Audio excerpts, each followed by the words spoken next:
Our solar system might have some more planets up its sleeve. We know about 8 official planets, but they're not the only ones that survived the chaotic formation of our solar system 4.5 billion years ago.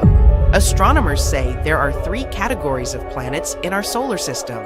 We're in the first one, the 4 rocky inner planets: Mercury, Venus, Earth, Mars, that peacefully orbit the Sun. They're located within the main asteroid belt that separates Mars from Jupiter, which is in category number 2. That one's a group of planets in the outer solar system, the gas giants: Jupiter, Saturn, Uranus, Neptune. These planets have huge amounts of ice and gas around what scientists believe to be their rocky cores. The third group lies beyond the area where our local planets are, somewhere further than Neptune. It's the realm where you'll find dwarf planets such as Pluto, Eris, and Sedna, and many smaller space bodies like comets. But new findings say there could be something else lurking in the dark, besides dwarf planets and tiny space bodies, maybe even a new planet. Models scientists made say that our outer solar system used to have 1 or more rocky planets, the size of Mars or Earth. Over time, these rocky wanderers interacted with the wide gravity fields of our gas giants. This kicked them into a far-out orbit, away from the neighborhood. The question is if one of those Mars-sized planets survived and could really be somewhere out there. Scientists have made simulations to see what potentially happened. These showed that in half of such cases, where planets interact with the gravity of gas giants, they get ejected into interstellar space. In the remaining half, there's this one rogue planet, left in an orbit similar to ones the Kuiper Belt objects are following. There's only one thing left to do now: find it. Astronomers found the loneliest planet in the universe. They were trying to find distant brown dwarf stars, or failed stars, ones that never become massive enough to start shining. Stars are born with big masses, which means they also have strong self-gravity. The star squeezes in on itself. That causes high internal temperatures and enables the star to shine. But instead, they found a lonely wanderer, CFB DSIR 49. The planet is between 50 and 120 million years old and has a surface temperature of 750 degrees. Compared to stars, that's cold. At first, scientists thought it could be a brown dwarf star, but in that case, it would be way older. This starless planet floats around through space, passing only 130 light years away from our planet. Our galaxy, the Milky Way, is 100,000 light years wide, so that's relatively close. The Lonely Traveler is actually a gas giant, 4 to 7 times bigger than Jupiter. Maybe it was kicked out from its own solar system because of gravitational forces, or getting into another planet's orbit, or it was formed away from its parent star. Far beyond Pluto, on the edge of our solar system, there's a space body about as big as Pluto, but a little bit colder and way denser. It's probably a big rocky body covered in a thin icy mantle. It's the dwarf planet Eris. Both Pluto and Eris occupy the Kuiper Belt, which is the distant ring of frigid space bodies that lies beyond Neptune. A day there lasts 25.9 hours, pretty similar to Earth. But Eris circles our sun in the distance 3 times farther than Pluto, which means its year is pretty long, 557 Earth years. Eris has a bright, icy surface. It's one of the most reflective bodies in our solar system. It bounces back more than 95% of the light that strikes it. Somewhere out there, even farther, there's a super Saturn, J-7b, much larger than Jupiter or Saturn. It's an exoplanet, which means a planet that orbits a star other than our sun. Super Saturn is 434 light years away from Earth, constellation of Centaurus. It's the only exoplanet we know about with rings similar to Saturn. It actually has a huge ring system, 200 times bigger than Saturn's rings. There are more than 30 rings, each of them tens of millions of miles in diameter. There are gaps in the rings, which means there could be some interesting satellites, exomoons, around. If this super Saturn could swap places with our regular Saturn, its rings would absolutely dominate our sky. You could look up and easily see them. The view would be amazing because they would appear much bigger than a full moon. Scientists have found thousands of planets outside of our solar system. Some are dense as iron, while others are airy and light. And then there's the water world, GJ 1214b, a steamy world bigger than Earth and smaller than Uranus, 40 light-years away from us. Constellation of Ophiuchus. It's a watery planet surrounded by a thick atmosphere, 2.7 times Earth's diameter, and almost 7 times heavier than our home planet. It was most likely formed somewhere farther from its star, where there was plenty of water ice, but later migrated to where it is today. Its surface temperature is 440 degrees, which is too hot to host life like on Earth. It also has much less rock and much more water than our planet. Imagine a planet with no land, but only endless oceans covering all of its surface. High pressures and temperatures would form things like superfluid water or hot ice, some pretty exotic materials that we can't see on our planet. Gliese 436b. It's a Neptune-sized exoplanet, 30 light-years away from our planet, constellation of Leo. It makes one full orbit around its star in a little more than 2 days. This planet defies the laws of physics. It orbits its star, Gliese 436, which is smaller, cooler, and less luminous than our sun, at a distance 15 times closer than Mercury is to the sun. When we typically think of ice, we picture a frozen cube, even though the temperature there is 980 degrees. This temperature is way above the melting point, but the ice remains solid and burning hot. This happens because of very strong gravity. It compresses the water vapor in the atmosphere into solid ice. The pressure here doesn't allow the ice to melt, no matter how hot the surface is. Now imagine being on a mysterious planet and it suddenly starts raining sapphires and rubies. One distant exoplanet, HAT P7b, a gas giant 1,000 light-years away from Earth in the constellation of Cygnus and 16 times bigger, has specific weather with pretty violent storms. Rubies and sapphires are scattered across the planet when it's raining. On the planet's night side, there's a high amount of corundum in the atmosphere. And corundum is what mineral gems such as sapphires and rubies are made of. Clouds of corundum give such an amazing view.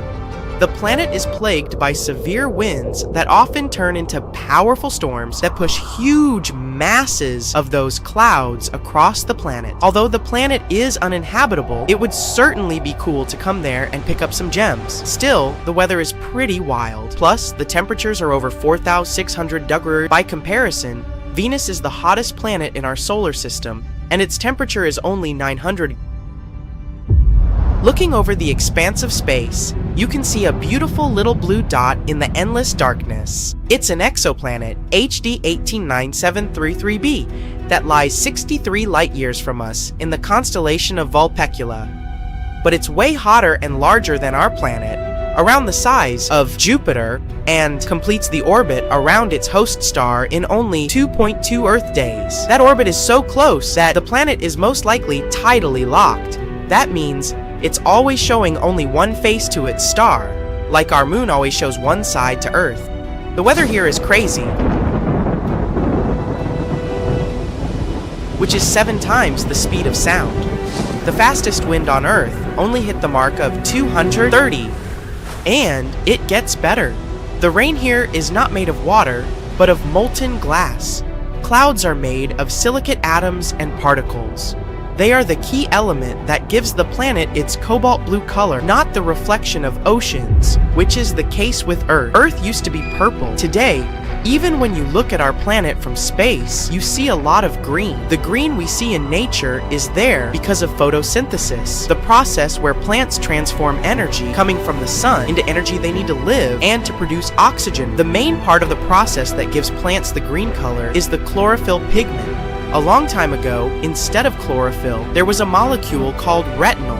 Its pigments absorb yellow and green light and turn it into red and blue, so the Earth was more purple. And then there's a pink planet, GJ 504b, far away from us. Virgo constellation, 4 times more massive than Jupiter. It's a newly formed exoplanet, around 160 million years old. For comparison, the Earth is 4.5 billion years old. If we could go there, we would see an incredible world that glows from the heat of its formation. Everything around you would be colored magenta. History teaches us that the supercontinent existed a long time ago, around 300 to 273 million years back. At that time, all the continents on Earth were buddies and hanging out together. They formed an amazing crew called Pangea, or Pangea if you're feeling fancy. The name comes from a Greek word, Pangea, which means all the Earth. Pangea also had a massive water neighbor called Panthalassa. So our entire world was a huge piece of land surrounded by a huge piece of ocean. The megacontinent looked like a giant sea stretching between the tippy top and bottom of our planet. But as stories go, things changed. About 200 million years ago, in the early Jurassic epoch, like dinosaur times, Pangea decided to throw a breakup party. Forget about the old ideas of continents just drifting around like big icebergs. It split up into smaller chunks, forming the continents we know today. Oh, and it created the Atlantic and Indian Oceans as a bonus. Pangea's tale was first told by a German weather expert named Alfred Wegener in 1912. But how did he learn about something that happened so long ago? Imagine the Earth's core as a big cozy fireplace, giving off heat. This heat creates special swirling currents in the Earth's outer shell. We can think of it as the Earth's crust, which looks like a big puzzle with many puzzle pieces. The hot currents make these puzzle pieces, called crustal plates, move around. Sometimes they push apart, sometimes they crash into each other, and sometimes they slide past one another. It's like a fantastic dance party that goes on beneath our feet. One day, Wegener looked at the shapes of the continents and thought that, hey, those coastlines of South America and Africa kind of fit together. And they really did. So he imagined that way back, all the continents hung out together as one big landmass. But he couldn't just go and say that without any proof. So how do we know Pangea really was a thing? Well, there are some clues that brought us to this amazing discovery. One clue is like when you put a puzzle together and the pieces fit just right. Just look at the shapes of today's continents. You notice that they could fit together almost like a perfect match. Obviously, their shapes changed over time. It happened millions of years ago, and since then, the shores of continents have been washed by water for years. But even so, we still can see how well they fit together. Another clue comes from checking out fossils. We know that ancient animals left a lot of fossils behind. That's how we learned their history and what species there were. But when scientists compared fossils found on different continents, they noticed something interesting. These fossils looked similar. Surprisingly, they belonged to the same groups of animals, even though they were far apart. It's not like these animals could swim across the ocean on their 4 paws, and it's unlikely that this particular type of animal originated in 2 places at the same time. And finally, the mountains. Imagine exploring underwater and finding huge mountains in the oceans. These underwater ranges and deep trenches are like scars from when Earth's tectonic plates moved around. They serve as another proof that the continents are part of something bigger. When you look at all these things together, you get a pretty clear picture. The Earth's continents were once huddled up together in the supercontinent. They've since gone their separate ways, but the memories of their grand adventure are still written in the shapes of coastlines, the rocks they left behind, and many more. But it's obvious to us now. At the time of Wegener's discovery, there were different ideas flying around. Some folks thought the continents sank down to make the oceans, but Wegener had a different take. He thought that the continents are always on the move. He even came up with a fancy phrase, continental drift, to explain it. Later, he was joined by another scientist named Alexander du Toit. He added a little twist to the story, suggesting there were 2 original continents, Laurasia in the north and Gondwana in the south. But the real party didn't start until the 1960s, when scientists figured out the secret ingredient in this recipe, plate tectonics. And finally, this theory explained everything Wegener and du Toit talked about. Wegener's theory was proven correct after 50 years. As time passed, we learned more and more about our planet. We found out that the Earth used to have multiple supercontinents. Before Pangea, there was a megacontinent called Rodinia around 1 billion years ago. And later on, Pangea joined the scene about 600 million years ago. What's interesting is that the continental drift story is far from over.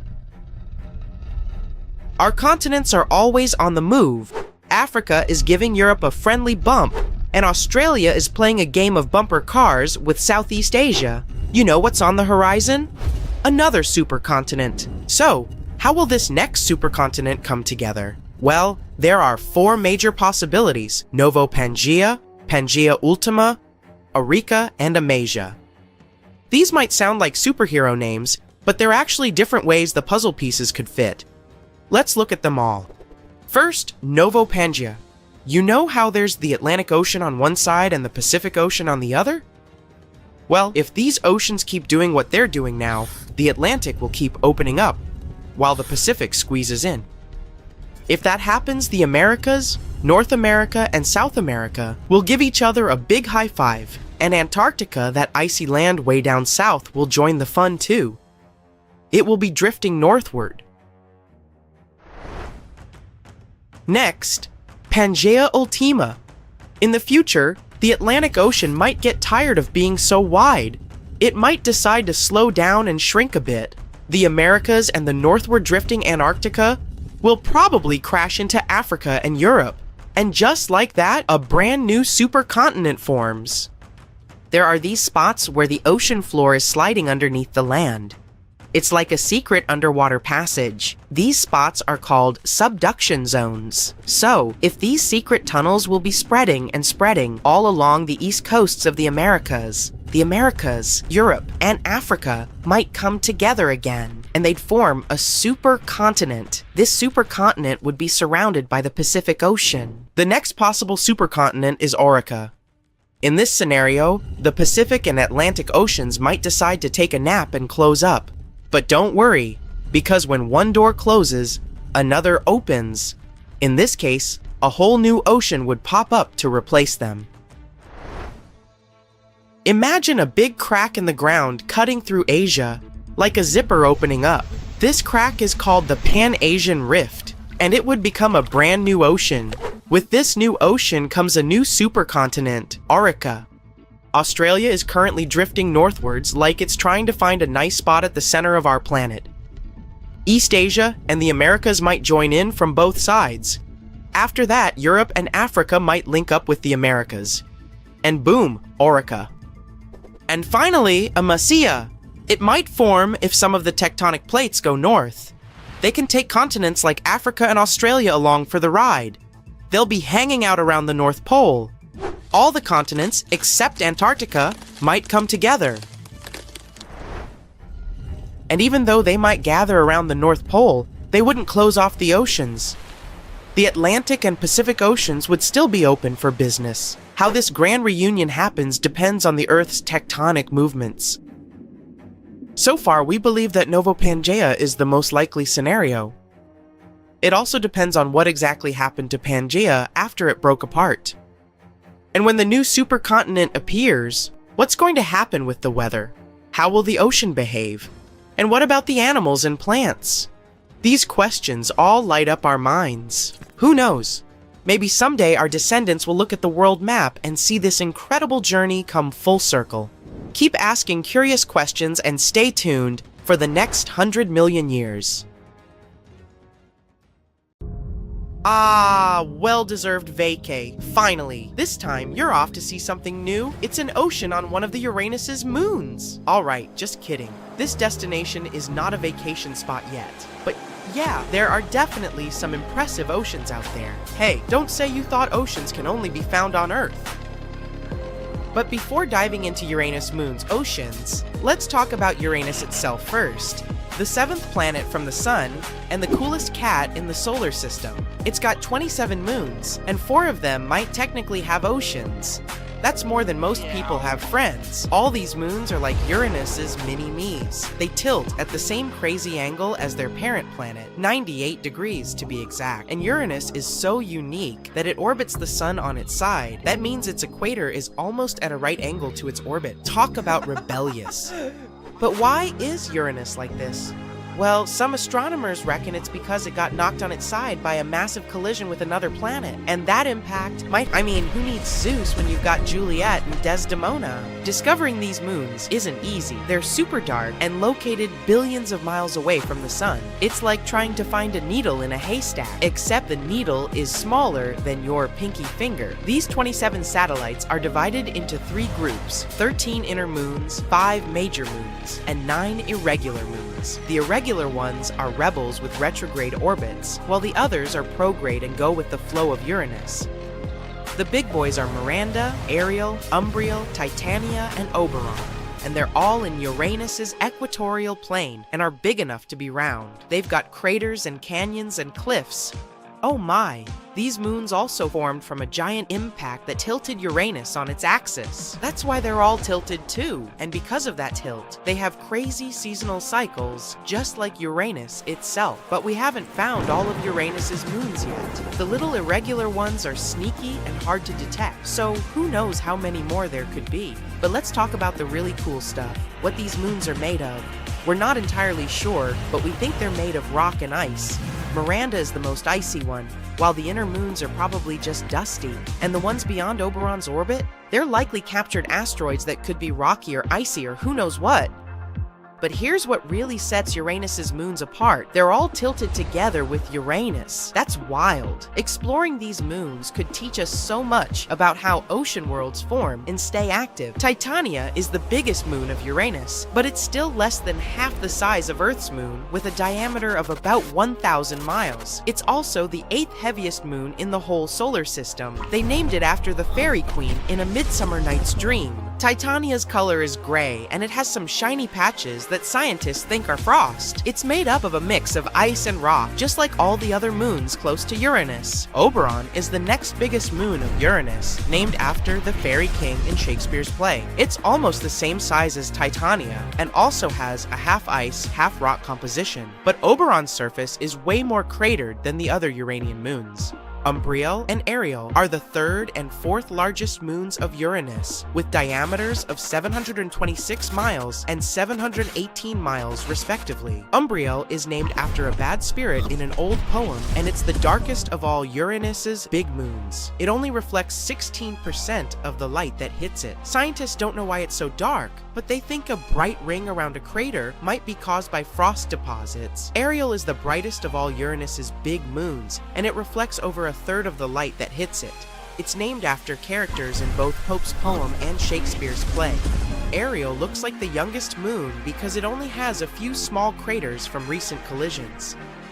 Miranda is the smallest of all these big moons, with a diameter of about 292 miles. NASA says it looks like it's made up of parts from different bodies, like a Frankenstein's monster. Miranda has 3 big features called coronae that are unique to it. They're lightly cratered with ridges and valleys, and they're separated from older and more heavily cratered parts of Miranda by sharp boundaries. It also has giant canyons that are up to 12 times deeper than the Grand Canyon. Scientists don't know why Miranda has such different features, but one theory is that it got smashed apart by a huge collision and then put back together all wonky. All these big Uranian moons are stuck facing Uranus all the time, just like Earth's moon. Uranus has got some seriously dope features, but the ring system is where it's at. And get this, the ice giant's moons actually have a hand in shaping those rings. Uranus has 13 inner moons and 13 faint rings, and they're all connected like one big cosmic family. Cordelia and Ophelia are like the guardians of the outermost ring, Epsilon. These 2 shepherd moons keep all the particles together, with Cordelia being the closest to Uranus's surface. But here's the kicker. There are at least 8 other tiny satellites hanging around in that area, making things super crowded. NASA is still scratching their heads trying to figure out how they don't all crash into each other. The inner moons are half ice and half rock, but we don't know much about the outer ones. NASA thinks they might just be asteroids that got caught up in Uranus's gravitational pull. Either way, Uranus and its moon squad are definitely out of this world. Apparently, Uranus's moons might have salty oceans hiding under their frozen surfaces. and the farthest ones from Uranus, Titania, and Oberon could have oceans that are 30 miles deep. That's deeper than the Mariana Trench, 7 miles. But even Ariel and Umbriel might have oceans around 19 miles deep. NASA used some fancy computer modeling and revisited data from their Voyager 2 spacecraft, launched way back in 1977, to figure out the makeup and structure of these moons. They found that Titania is huge enough to keep its internal heat and prevent its ocean from freezing. But get this, the other moons might have a chance at having warm oceans too. The researchers discovered potential sources of heat in the moon's rocky mantles that could release hot liquid and keep the oceans warm. And guess what? The oceans might even be warm enough to theoretically support life. The study also found that chlorides and ammonia are likely abundant in the oceans of these moons. Ammonia acts as antifreeze, and salts in the water could also help maintain the ocean's temperature. Now, you might be thinking, how can these icy moons have liquid water? Well, turns out their internal heat and some chemicals could make it happen. For example, a study revealed that chlorides and ammonia are likely abundant in the oceans of these moons. Ammonia acts as antifreeze, and salts in the water could also help maintain the ocean's temperature. And if these moons really do have oceans, that means there could be other ocean worlds in our solar system and beyond. But don't get too excited, these oceans are pretty salty, about 150 grams of salt for every liter of water. That may not be saltier than Utah's Great Salt Lake, but still. As for Uranus's fifth biggest moon, Miranda, well, it might have had an ocean at some point, but it probably froze over pretty quickly. Poor little guy. Anyway, NASA is thinking about sending a mission to Uranus to learn more about these icy giants and their moons. They're calling it the Uranus Orbiter and Probe. UOP. Sounds like a party to me. So yeah, technically there might be not 4 but even 5 oceans, but there's still much to learn and explore. In May 2024, stunning auroras adorning the night sky demonstrated all the power that solar storms emit as radiation, but sometimes our sun does things that are far more destructive. I'm talking about solar particle events. During these events, blasts of protons coming directly from the surface of the sun can shoot out like giant cosmic searchlights. According to records, an extreme particle event hits Earth every 1,000 years or so. It often causes bad damage to the ozone layer and increases levels of ultraviolet radiation closer to the surface of our planet. Luckily, Earth's magnetic field acts as a powerful protective cocoon for our planet, fending off electrically charged radiation from the sun. In its normal state, this field functions like a ginormous bar magnet, with field lines rising from one pole, looping around the planet, and dropping at the other pole. This pattern is sometimes called an inverted grapefruit. This vertical orientation of the magnetic field at the poles allows some ionizing cosmic radiation to get through the field as far down as the upper atmosphere. There, it interacts with gas molecules and produces the glow we know as auroras. But over time, Earth's protective bubble changes. In the past century, the North Magnetic Pole moved across northern Canada at a speed of about 40 kilometers per year. Plus, it weakened by more than 6%. Even more shockingly, according to geological records, there have been periods of time, as long as centuries and millennia, when our planet's magnetic field was super weak or entirely absent. But we'll talk about those tragic times later. It's easy to imagine what our planet would look like without its protective bubble if you look at Mars. The red planet lost its global magnetic field long ago. And once this field disappeared, most of Mars's atmosphere vanished too. In May 2024, a strong solar particle event hit the planet. It disrupted the operation of the Mars Odyssey spacecraft and made radiation levels at the surface of the red planet rise around 30 times higher than what a person receives during a chest X-ray. The sun's outer atmosphere constantly emits a changing stream of electrons and protons, the solar wind. At the same time, the surface of the star also produces bursts of energy, mostly protons, during solar particle events. These bursts of energy have a connection to solar flares, extremely powerful bursts of electromagnetic radiation that can last from minutes to hours. Protons are way heavier than electrons and carry more energy. That's why they can reach lower levels of Earth's atmosphere, exciting gas molecules in the air. These excited molecules emit X-rays invisible to the unaided eye. Dozens and hundreds of relatively weak solar particle events happen during every solar cycle. Now, let's speak about solar cycles for a minute. You see, from a distance, the sun seems to be calm and steady. But if you zoom in, you'll see that its surface is constantly seething and churning. It keeps transforming from a uniform ocean of fire to a chaos of warped plasma and back again in a repeating cycle. Every 11 years or so, the magnetic field of our star gets tangled up. Imagine a ball of tightly wound rubber bands. That's what it looks like at such moments. And then, at one point, it snaps and flips completely, turning the North Pole into the South Pole and vice versa. Right before this event, the sun steps up its activity. It starts to spit out giant blobs of fiery plasma, emit powerful streams of radiation, and grow planet-sized spots. This period has the name of solar maximum. It's a rather dangerous time for Earth since it gets regularly hit by solar storms. Such storms have the potential to disrupt communications and damage power infrastructure. Even worse, solar storms can harm astronauts working in space and even make satellites crash into the planet. As the cycle ends, it fades back to the solar minimum, and then a new cycle begins. Anyway, back to our solar particle events. Researchers have found traces of extremely strong solar events happening throughout the history of Earth, and some of them were thousands of times stronger than anything our modern instruments have ever recorded. Such extreme solar particle events happen approximately every few millennia. The most recent one occurred around 993 CE.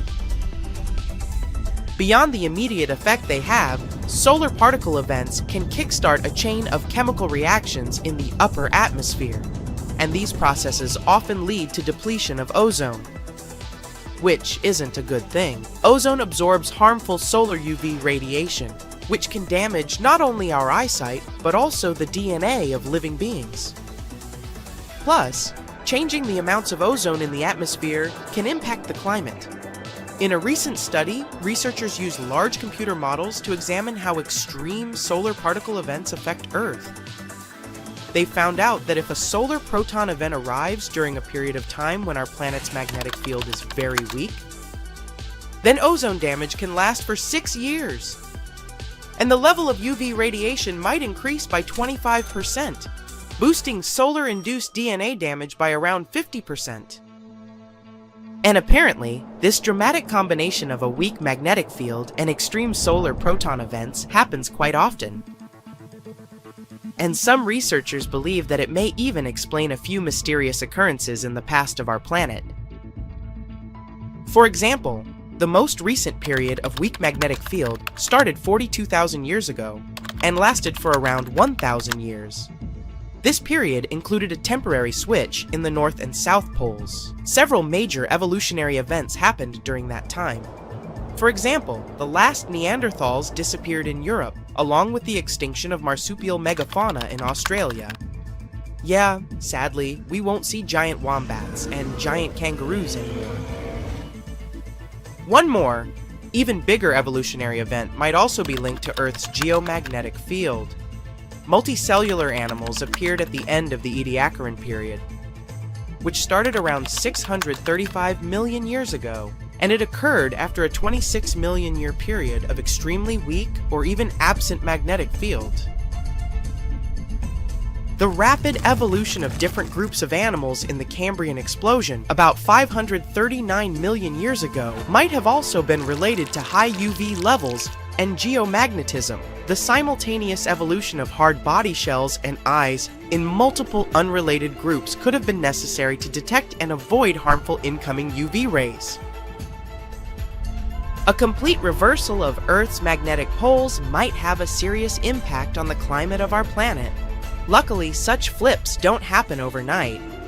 The entire process stretches over thousands of years. Plus, even though the magnetic pole weakens during a pole reversal, it doesn't disappear completely. That's why the magnetosphere continues protecting the planet from cosmic rays and charged solar particles, even though there might be some amount of particulate radiation that will make it to Earth's surface. Our planet's magnetic fields are generated by moving electric charges.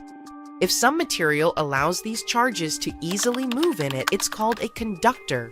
Metal is a great conductor, and we often use it to transfer electric currents from one place to another. In this case, the electric current is negative charges, called electrons, moving through the metal. The current is what generates a magnetic field. Earth's outer core is made of liquid iron and nickel. In other words, there are layers and layers of conducting material inside our planet. Currents of charges are constantly moving throughout the core, and the liquid metal is also moving and circulating there, generating the magnetic field.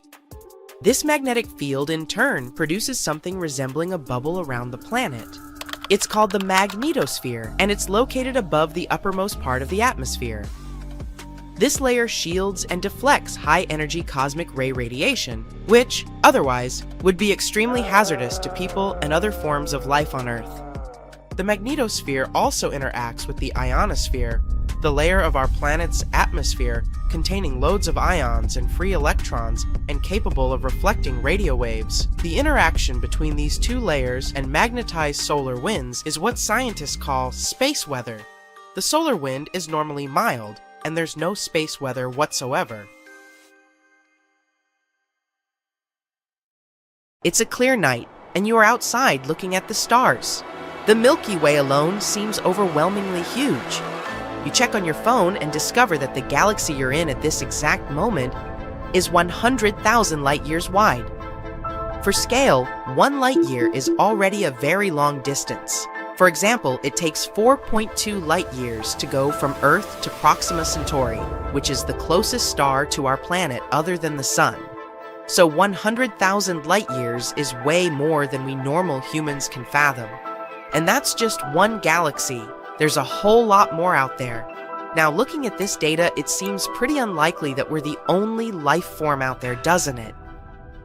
But how come we've never found anything else so far? Let's get one thing out of the way. Extraterrestrial life doesn't necessarily mean we're talking about little green people. It can also mean microorganisms, bacteria, and plants that can be found on other planets. The truth is, there is a big spectrum of possibilities for life on another planet, and taking into consideration that there are up to 50 billion planets in the Milky Way, it's very unlikely that we are alone in this big wide universe. And what does life on other planets look like? This is what we've spent years trying to figure out. Go ahead, think with me. A planet may be lifeless today, but it could have traces of organic matter or fossils, meaning that some life form was able to thrive there once. And it could also be that there are planets out there containing life with complex biochemistry, meaning they could have fauna just like we have on Earth, although probably not the same. NASA created a special science that is dedicated to studying life forms outside of Earth. It's called astrobiology. Ever since the space agency was created back in 1958, it didn't take long for it to start looking for extraterrestrial life. They quickly built an action plan. First, they needed to understand how life on Earth was formed, and secondly, how it could have formed on other planets.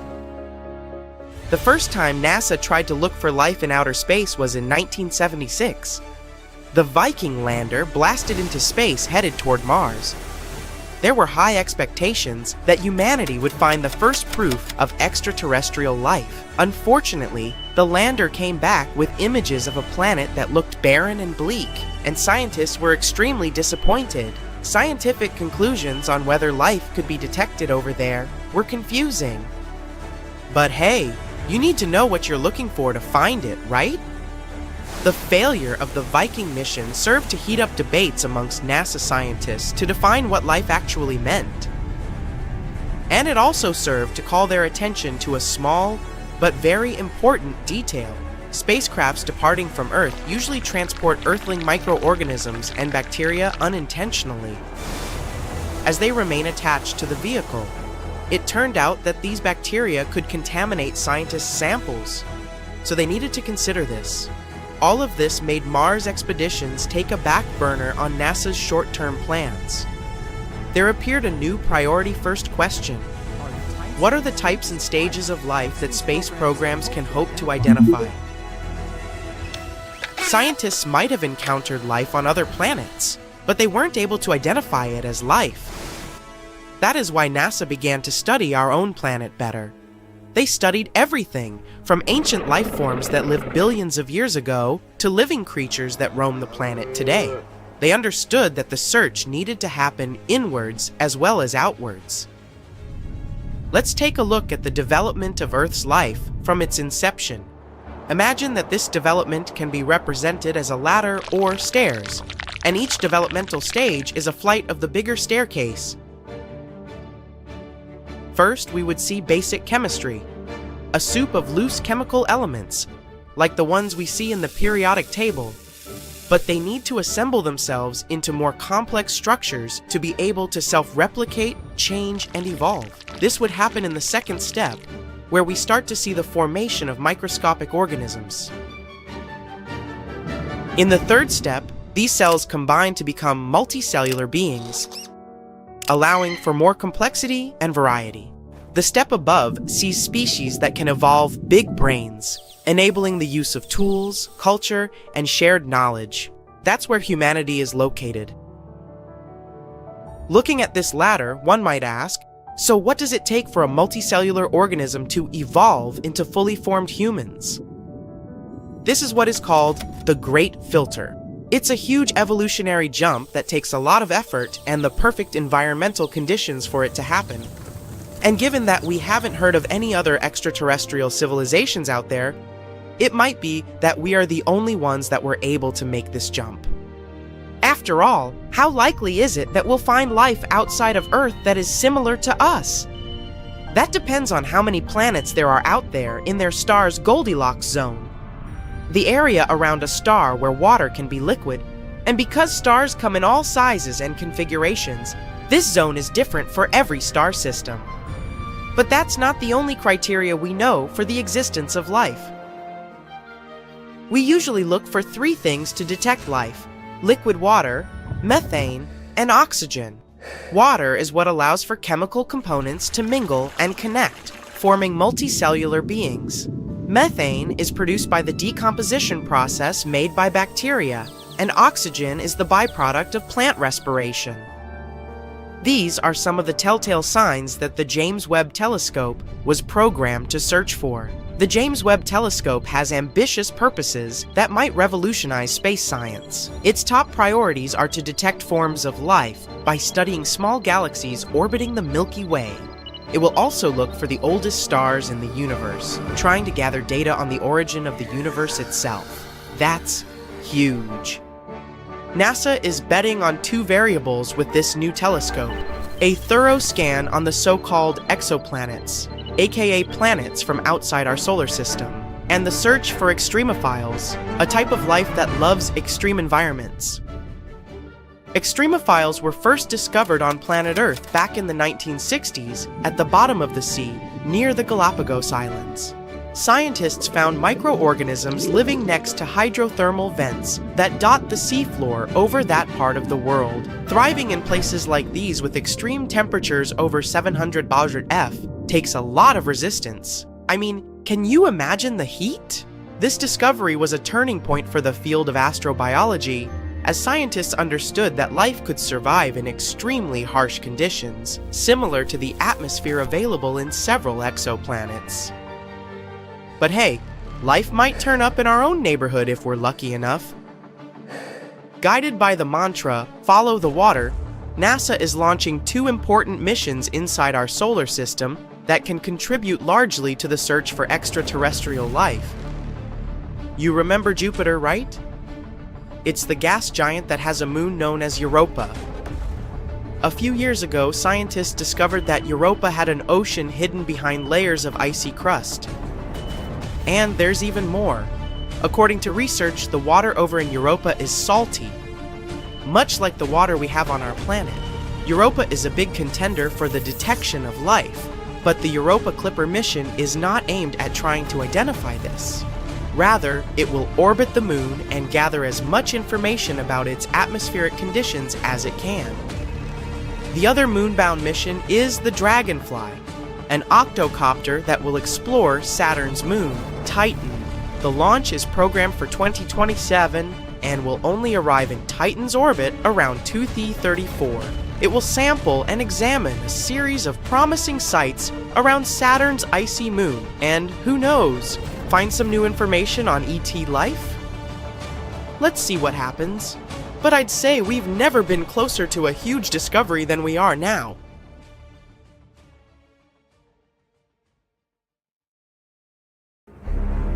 Imagine a black hole, a terrifyingly dense space object, pulling inside everything that comes too close. Nothing can escape its clutches, even a beam of light. And now, imagine two of these space monsters colliding. Scary? You bet!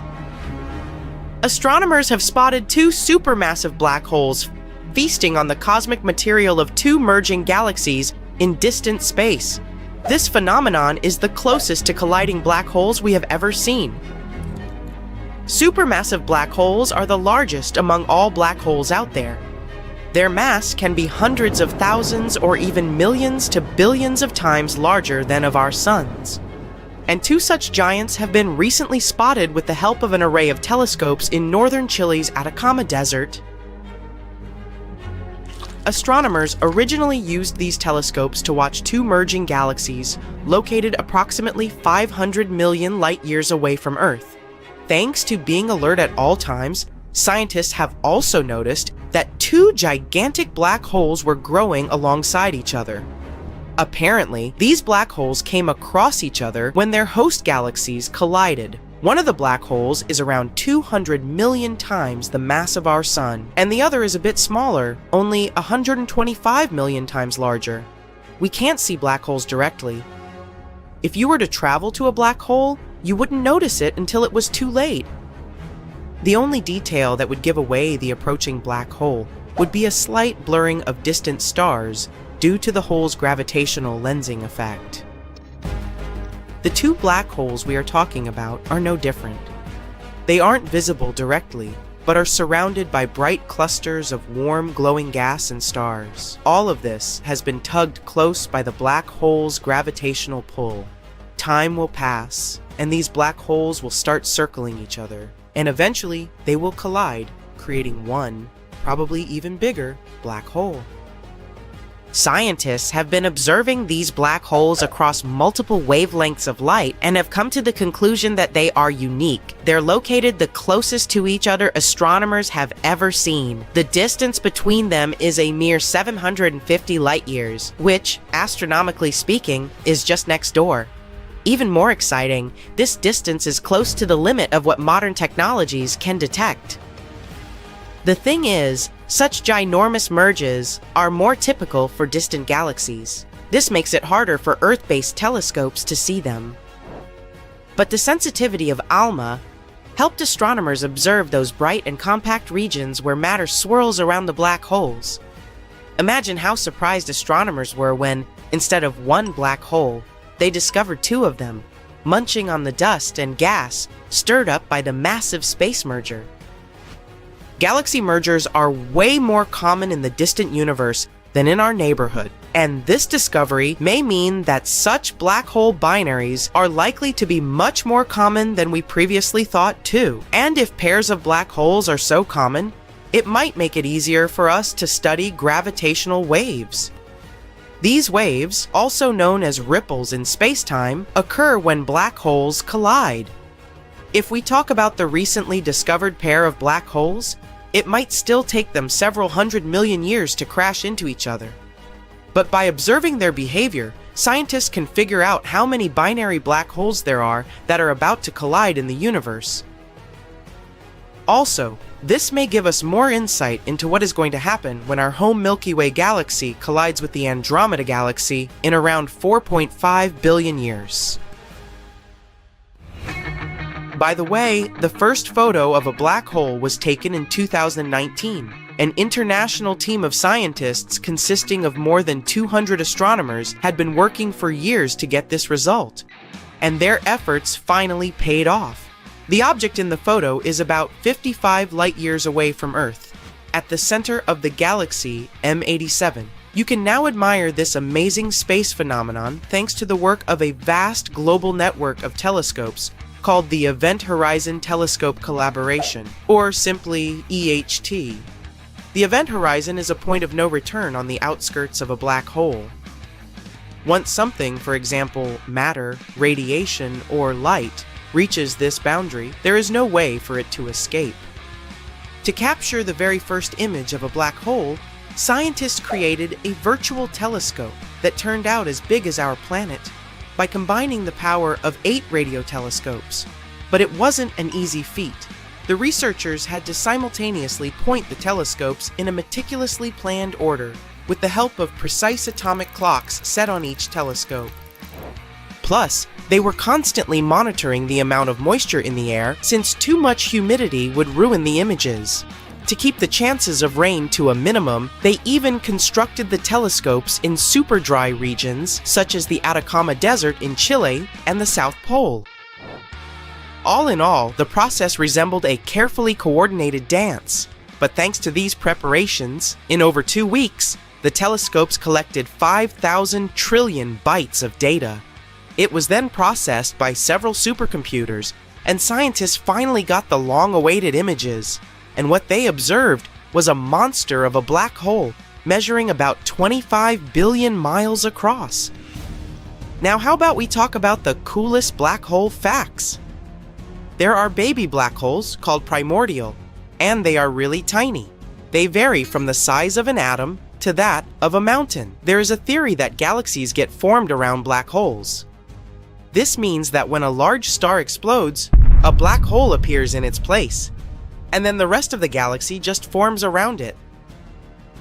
There is a supermassive black hole right in the middle of the Milky Way galaxy. Its name is Sagittarius A star, and it's 4 million times as heavy as the Sun.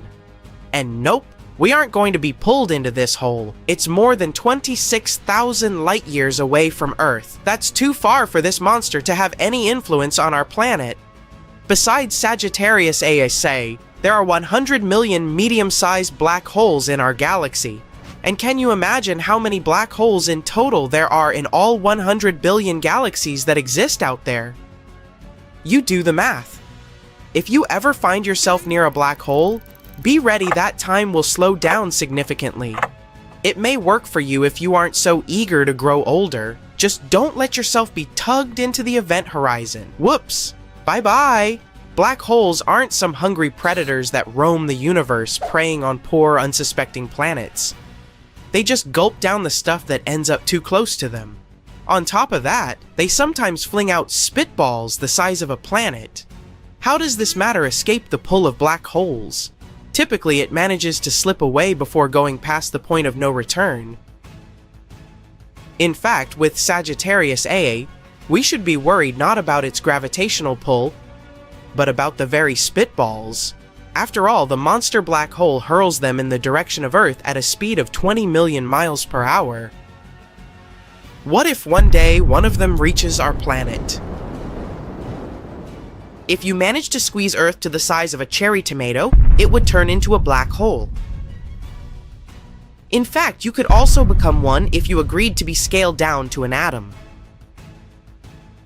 South African astronomers have recently come across another head-scratching black hole mystery. In a region of distant space, they noticed that several black holes located in different galaxies aligned in the same direction. It looks as if their gas emissions have been synchronized by design. Nowadays, scientists can't explain why and how black holes, which are about 300 million light-years away from one another, can be acting in unison. It's a puzzlement. Is there a giant megasun in the center of our Milky Way? Scientists actually thought so for a while because it's the brightest place in the galaxy. It has millions of stars packed into a small area. This area is called the Galactic bulge. The galactic bulge has millions more stars per a light year than any other part of the galaxy. It can be 10 million times denser than our part of the neighborhood. In some cases, stars in this region are only 5 light days apart. That's like if there was another star in our solar system a bit farther away than Pluto on a space scale. But why is this place so dense? When galaxies form, a lot of gas and dust come together under the force of gravity.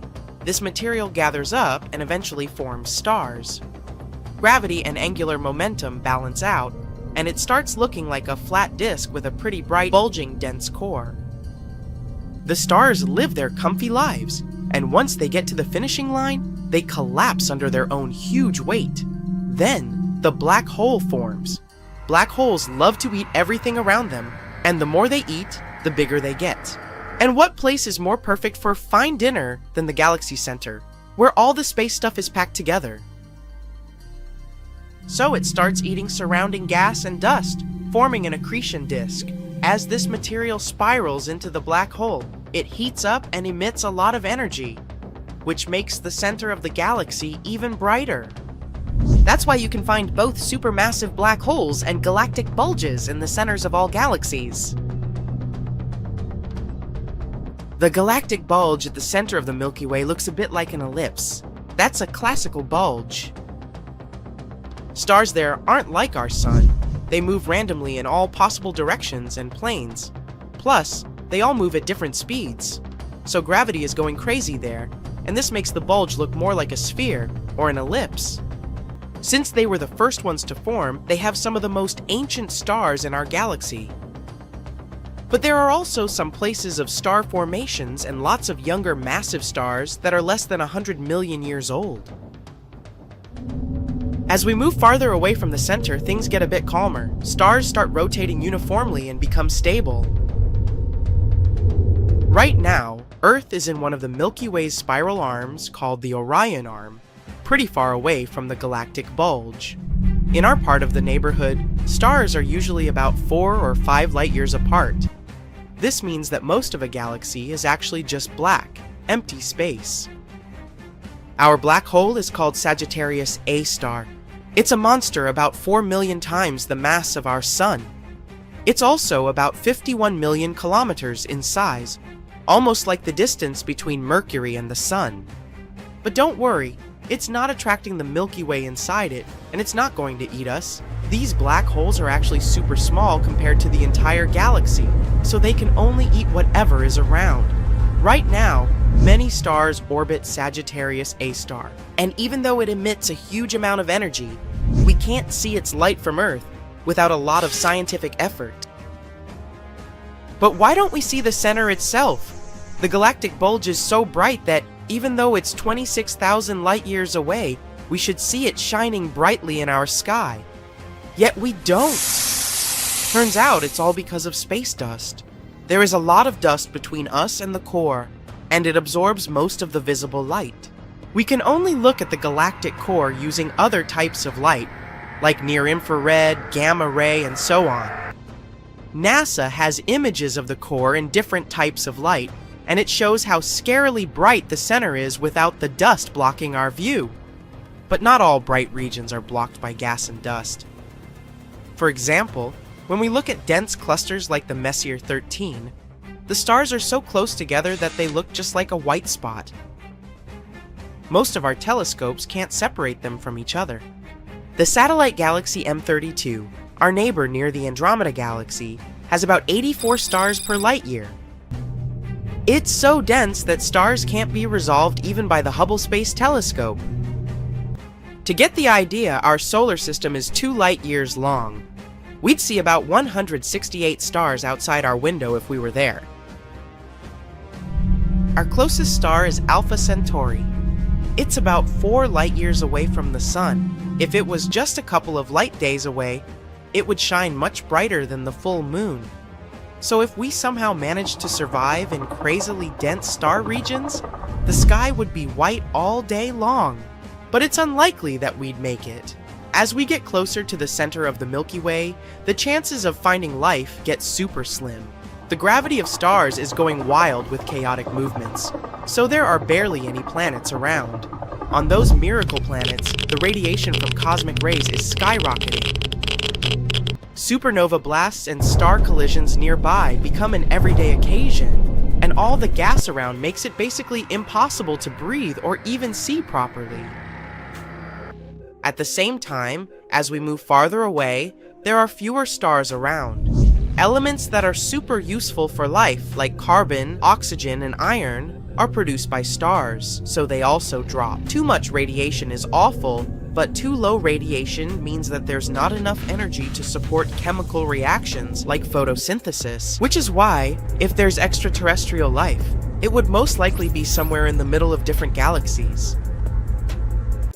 But some galaxies get their brightness from a so-called active galactic nucleus. These are extremely energetic regions at the center of some galaxies. They shine much brighter than any stars imaginable, although it mostly shines only in certain parts of the electromagnetic spectrum. The brightness comes not from the stars, but from the accretion disk around their supermassive black holes. As the material slowly falls into a black hole, it gathers around it and creates this flat, spinning disk of gas, dust, and other stuff. Since the gravity and friction there are insane, this disk heats up and starts emitting enormous amounts of energy. Also, this disk spins incredibly fast, almost at the speed of light. Because of that, collisions there happen all the time, and they're unimaginably powerful. They release even bigger amounts of energy. Most galaxies don't have an AGN. Those that do, like the galaxy M87 in the Virgo constellation, are called active galaxies. There are also different types of AGNs, like Seyfert galaxies, radio galaxies, and finally, the winners of our space brightness competition, quasars. Imagine things so bright that they can outshine the entire galaxy they belong to. Quasars are a specific type of active galactic nucleus, the most extreme and luminous form.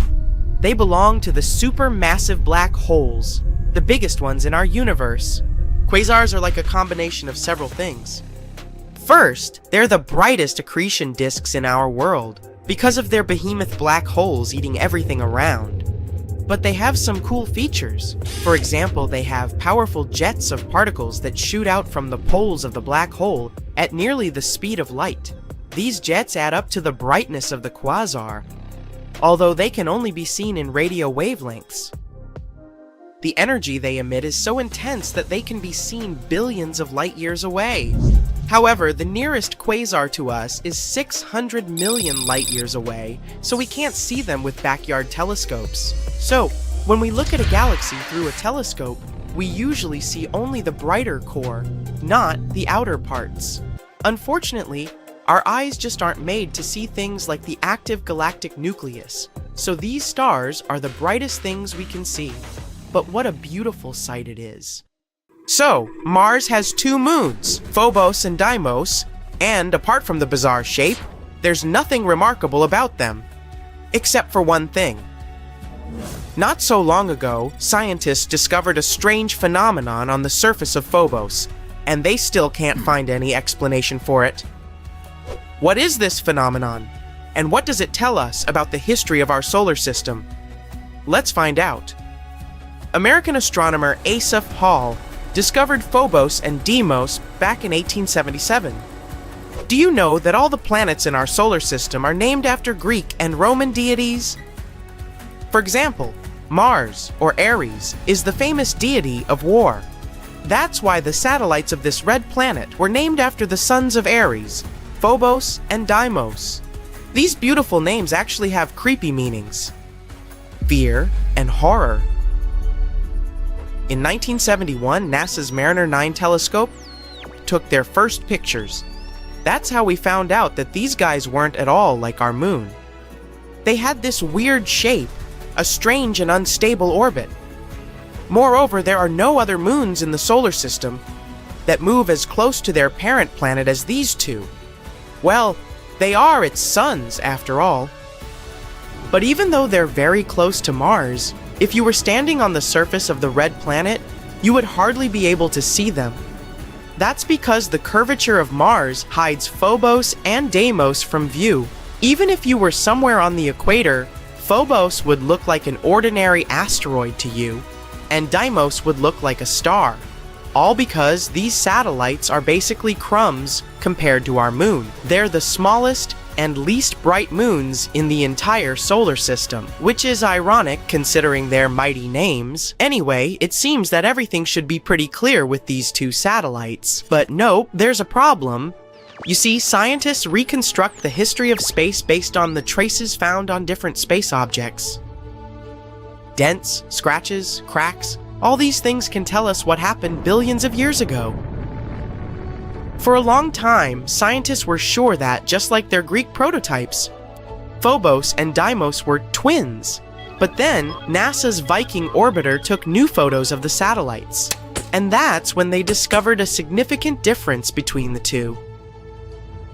The entire surface of Phobos was covered with huge grooves. Those were a series of long, deep pits stretching from one end of Phobos to the other. You may say, what's the big deal? All space objects have this kind of stuff on them. And yeah, there are other satellites with similar grooves and scratches, but none of them has as many as Phobos. It's completely covered in grooves, and they're huge, up to 12 miles long and 660 feet wide. And that's not all. Some of these grooves intersect with others. This means that Phobos has experienced not one, but many traumatic events. But what exactly happened to it? Actually, scientists are still not completely sure. However, they have a few ideas. And these theories can tell us not only about the past of Phobos, but also predict its future. Theory 1. Asteroid impact. Well, the first suspect is quite obvious. There's a large, almost 6-mile wide crater on Phobos. It's called Angeline Stickney. It was named after the wife of Asaph Hall, the scientist who discovered the satellites. Adorable. So that's what the first theory sounds like. Once upon a time, an astronomical body crashed into Phobos. The impact was so strong that it left a large crater. And the effect of the collision left a bunch of grooves everywhere on Phobos. It sounds logical at first. However, scientists have noticed a flaw in this theory. They've learned that these grooves actually formed not inside the crater, but next to it. So it wasn't a collision that created them. Besides, what about those grooves that intersect with others? Or is it just a big cosmic coincidence? Well, the search for truth continued. Theory 2. It's all because of space debris. Yes, there's a difference between these two theories. In this case, the grooves aren't a direct consequence of the collision. Rather, it goes something like this. Something crashed into Phobos. This impact caused a bunch of rocks to be thrown into space. Some of them were lost in the universe forever, but others were small enough to be pulled back to Phobos. Passing next to the moon at a steep angle, they could crash into it, jump away, and so on. And since the gravity of Phobos is very weak, perhaps they couldn't stick to it. In other words, these rocks were continuously pulled toward and pushed off of the satellite for many, many years. This theory explains the intersecting grooves. It's because the rocks were constantly falling into those places. It sounds quite logical, but there's another problem. We don't see any boulders on Mars or on the surface of its moons. But all this debris was supposed to get trapped by gravity and remain somewhere in the planet's orbit. This, or simply become a part of Phobos. In other words, if this were true, we'd find evidence of this theory under layers of dust. But that didn't happen. So this explanation didn't satisfy astronomers either. Therefore, they continued to look for the culprit. Maybe the grooves have nothing to do with Stickney Crater at all. Maybe the real culprit is something else, something even more powerful. Could it be Mars itself? Theory 3, Mars is a twist villain. The previous theories imply that Phobos and Deimos were originally pieces of Mars. Like, once upon a time, they broke away from it and became satellites, just like our moon. But what if that wasn't the case? Observations made by NASA's Mars Global Surveyor show that Phobos and Deimos are made up of elements which are mainly found in meteorites and asteroids. So what if Phobos and Deimos are asteroids? There's an asteroid belt between Mars and Jupiter. Given the size, shape, and composition of Phobos and Deimos, scientists have suggested that once upon a time, they belonged to this belt. However, one day they flew out of it, and then gravity pulled them to Mars. This phenomenon is called asteroid capture. It's very strange, though. Yeah, the asteroid capture isn't uncommon, but these two have been flying next to Mars for what, billions of years? It's weird that their orbits have remained the same. In addition, the atmosphere of Mars is very rarefied, and because of this, it could hardly capture any asteroids. In theory, they should have separated from Mars at the first opportunity. However, this didn't happen. It means that somehow they got stuck, and Mars immediately began to destroy them. Yep, an unexpected twist. In this version, Mars turns out to be a villain. By studying the past, we've found some evidence of future crimes. The mysterious grooves of Phobos could be caused by tidal forces between Mars and Phobos. The Moon and Earth also exchange these, slightly distorting each other. But since Phobos is much closer to Mars, the impact of the gravitational forces is much stronger. In other words, the gravity of Mars is gradually destroying Phobos. Every 100 years, the satellite gets 0.7 inches closer to Mars. It also shrinks as much as 6.5 feet, becoming even more fragile and weaker. The smaller it gets, the more the tidal forces impact it, creating strange grooves and scratches on Phobos. Yep. Somewhere in 30-50 million years, Phobos will either collide with Mars or disintegrate and turn into a bunch of small rocks. And then Mars will also have rings, like Saturn and Neptune. That's why Phobos is also called the doomed Martian moon. Anyway, these are all only theories, but the dramatic backstory of Phobos gives us an idea of how dynamic extraterrestrial objects can be. The more we learn about them, the more we discover about the secrets of the origin of not only Mars, but also other objects in our solar system. If one day we really colonize Mars, studying its moons can help us a lot. Let's hope that the upcoming MMX, Mars Moon Exploration mission, will reveal some of the most exciting secrets Mars moons are hiding. Back in the day, from 774 to 775, Earth got hit with a megablast of radiation. This crazy burst of energy left its mark. Tree rings from that year show way too high levels of radioactive stuff. But what exactly caused it? Scientists are inclined to think that the reason was a solar flare. Some folks think maybe a massive supernova caused the radiation blast.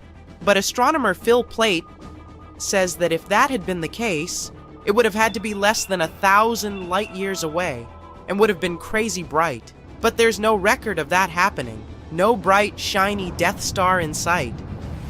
Some folks think maybe a massive supernova caused the radiation blast. Scientists ruled out a bunch of other possibilities. At first, they considered that it was a smash-up between neutron stars, or a neutron star and a black hole. These types of crashes produce a super quick blast of gamma rays without any light show, which lines up best with the evidence. But these kinds of collisions are super rare. Plait thinks it's kinda unlikely that this is the answer. He figures we should only see one of these events in our galaxy about once every million years. So having one just 1,200 years ago seems pretty wild. Scientists are seriously worried about these rare events. If one happened closer to Earth, it could seriously mess up life on our planet. Even if it was thousands of light years away, a similar event today could cause chaos with all the fancy electronic systems we've come to rely on. So, it's a good thing those gamma ray bursts are so rare, because if they were more common, Earth might be in for a rough ride. You may think that if our planet could withstand mega radiation blasts, it can easily withstand something less frightening. Let's say grasshoppers. Sorry to say that, but it's not exactly true. Back in 1874, during a hot summer in Kansas, things took a strange turn. Grasshoppers, or should I say locusts, invaded the Great Plains like nobody's business. they came down like a storm, blanketing houses, trees, and even poor trains passing by. These bugs were on a mission to cause chaos. Farmers had to scramble to protect their wells and just about anything else worth saving. Locusts landed everywhere, wreaking havoc on everything in sight. Even poor sheep lost their wool. Locusts even stripped paint off wagons and handles off pitchforks. This is how destructive they were. Livestock tried to fight back by eating them, but there were just too many of these insects. That year, those critters caused about $200 million in crop damage. The locust invasion was so tough, even the US Army stepped in to help. In the end, locusts began to disappear, sparing the plains from further devastation. Natural disasters can be even more unexpected than radiation blasts from space and locust invasions. Check this out. Back in June 2017, a reindeer herder up in northwest Siberia was minding their own business when they suddenly heard a crazy loud blast and saw smoke shooting up from the ground. If that happened to me, I'd need to change my pants, sorry. Later on, they found this huge hole that was like 7 meters wide and nearly 20 meters deep and was surrounded by chunks of ice and dirt. It turned out that there were over 17 such black holes in the area. They were filled with peaty water and shrouded in mystery. Some folks thought those were sinkholes. Others were sure they were left by top-secret device tests or even a bunch of meteorites. Now, the latest idea is that these holes are actually craters caused by the Arctic warming up and melting the frozen ground. The theory states that as the ground thaws, gas pockets trapped beneath the surface burst through, creating such dramatic holes. Apparently, these eerie craters have been showing up in specific spots in Siberia, where ancient geological faults have been leaking out hot natural gas for ages. Combine that with some leftover methane from old lake sediments, and you've got a recipe for some explosive surprises as the planet heats up. Not scared yet? Alright, maybe you're afraid of darkness, huh? If so, you wouldn't like it back in 536. It's the year when the world went through a crazy 18-month period of darkness. A mysterious fog covered Europe, the Middle East, and parts of Asia, blocking out the sun and causing chaos. It was like the Dark Ages, but for real. It turns out that the main culprit behind this fog was a volcanic eruption in Iceland. This eruption spread ash across the northern hemisphere, causing temperatures to drop and crops to fail. People were freezing and starving. It was a mess.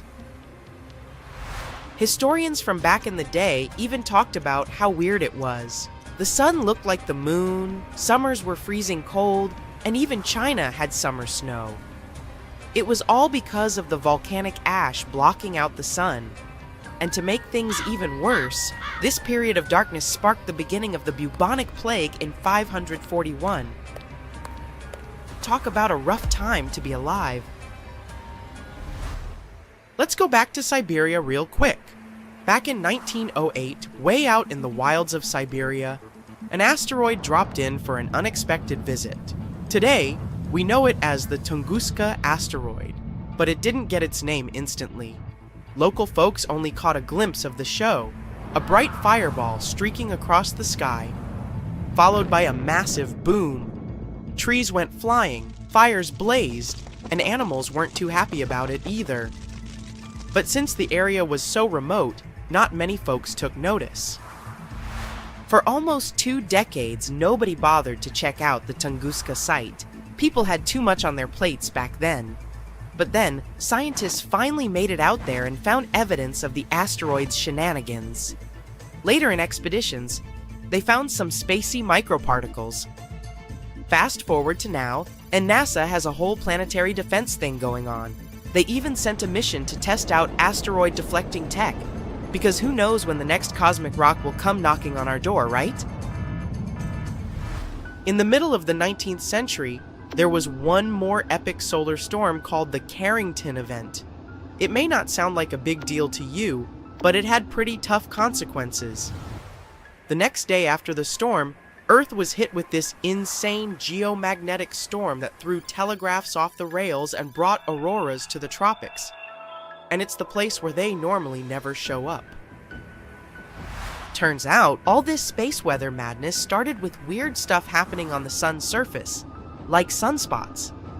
From these spots, solar flares and other crazy electromagnetic stuff can pop out and mess with our technology.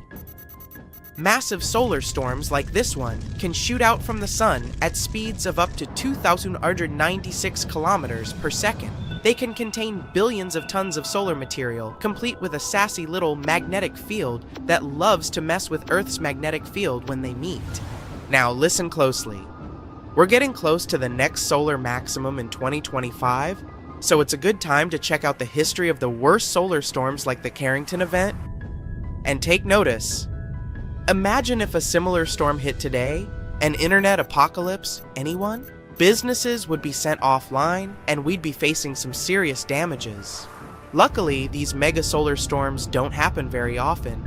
But hey, space weather is tricky to predict, so who knows when the next one will hit? Scientists were looking at a list of gas clouds when they saw something strange. 5 groups of blue stars that are not quite a galaxy, and not a known type of star cluster either. These groups of stars are called blue blobs, and they're located in the Virgo galaxy cluster. Now, the big question is, how did these blue blobs form if they don't have any nearby parent galaxy where they could form? Scientists realize there are some heavy metals present in these blobs. Generally, when stars are born, they create heavy elements called metals. These metals are essential building blocks for new stars. In big galaxies, many stars form over time, and as a result, more metals get created too. These heavy metals in the blue blobs were a clue that the stars in these blobs were formed from gas that was stripped from a larger galaxy. Think of it as a piñata. The candy is the gas, and the piñata is this bigger galaxy. The blue blobs are the leftover candy that was scattered around. Wow! Didn't expect to get hungry while talking about stars. How did the gas get stripped away from the bigger galaxy anyway? There are 2 ways. When galaxies pass by each other, their gravitational attraction can cause gas to be pulled away from one galaxy and into the other. This is called tidal stripping, and it's the first way these blobs can happen. It's like when 2 magnets attract and pull metal objects toward each other. Another way is ram pressure. This happens when a galaxy moves through a cluster of hot gas at a pretty high speed. The gas in the cluster can push against the gas in the galaxy and force it out back, similar to a car pushing air out of the way as it drives, and you lose your hat in a strong wind. As time goes by, these stars in the blue blobs will keep on moving apart. Eventually, they will form smaller clusters. Have you ever seen pictures of Earth taken from space? They're amazing! But have you seen the one with 2 blue blobs of light? The first blob of light you see here is a large lightning strike in the Gulf of Thailand. It's rare to see lightning from space because of all the clouds, but this one was so huge it lit up the clouds around it like some kind of a brilliant ring. How cool is that? The second blue blob of light is a bit different. We're looking at the reflection of the moon's light on our home planet. The moon actually reflects the light coming from the sun onto the Earth, and when that light goes through the Earth's atmosphere, it creates a big blue blob with a seawork affection swow al texture surgiu. Lion Casentin. It's like a shiny blue hat our planet is wearing. It's similar to the reason why the sky is blue during the day. When sunlight enters Earth's atmosphere, gases and particles in the air scatter it in all directions. Blue light has the shortest and smallest waves, so it gets scattered the most. And that's why we get to enjoy a beautiful view of a clear blue sky. The same thing actually happens to the light coming from the moon when it reflects off the Earth and goes through the atmosphere. The blue light waves get scattered the most, making the moon appear blue in the photo. Speaking of unusual stars, there's one in the Centaurus constellation called Lucy. It looks like a tiny white dwarf, but it's actually very dense. There's a mass of the entire sun squeezed into an object only a third of the size of our home planet. That's like stuffing a whole watermelon into a golf ball. Lucy is also incredibly cool. Its core temperature is almost 12,000 F, 11 times 12 F. This may sound hot at first, but for comparison, our Sun is about 27 million F. And the best part that makes Lucy so special is the diamond at its heart. Its carbon core has crystallized into a massive diamond that's 10 billion trillion carats in size. It's hard to even imagine how big it is. Scientists found out about this awesome diamond by listening to the star's vibrations, which is like a star's heartbeat. And after they discovered Lucy, scientists found some other stars with crystallized cores and massive diamonds the size of Earth, too. Our universe is like a giant jewelry store. Most of the astronomers from the Northern Hemisphere are familiar with the star named Vega. First, it's brighter than expected, but if you could take a look at it from a different angle, you'd see this star is actually squashed. It has a specific oblong shape because it rotates at a high rate. It spins once every 12.5 hours, which throws the material out around its equator. This material then cools and darkens and forms a dark, mysterious halo around Vega.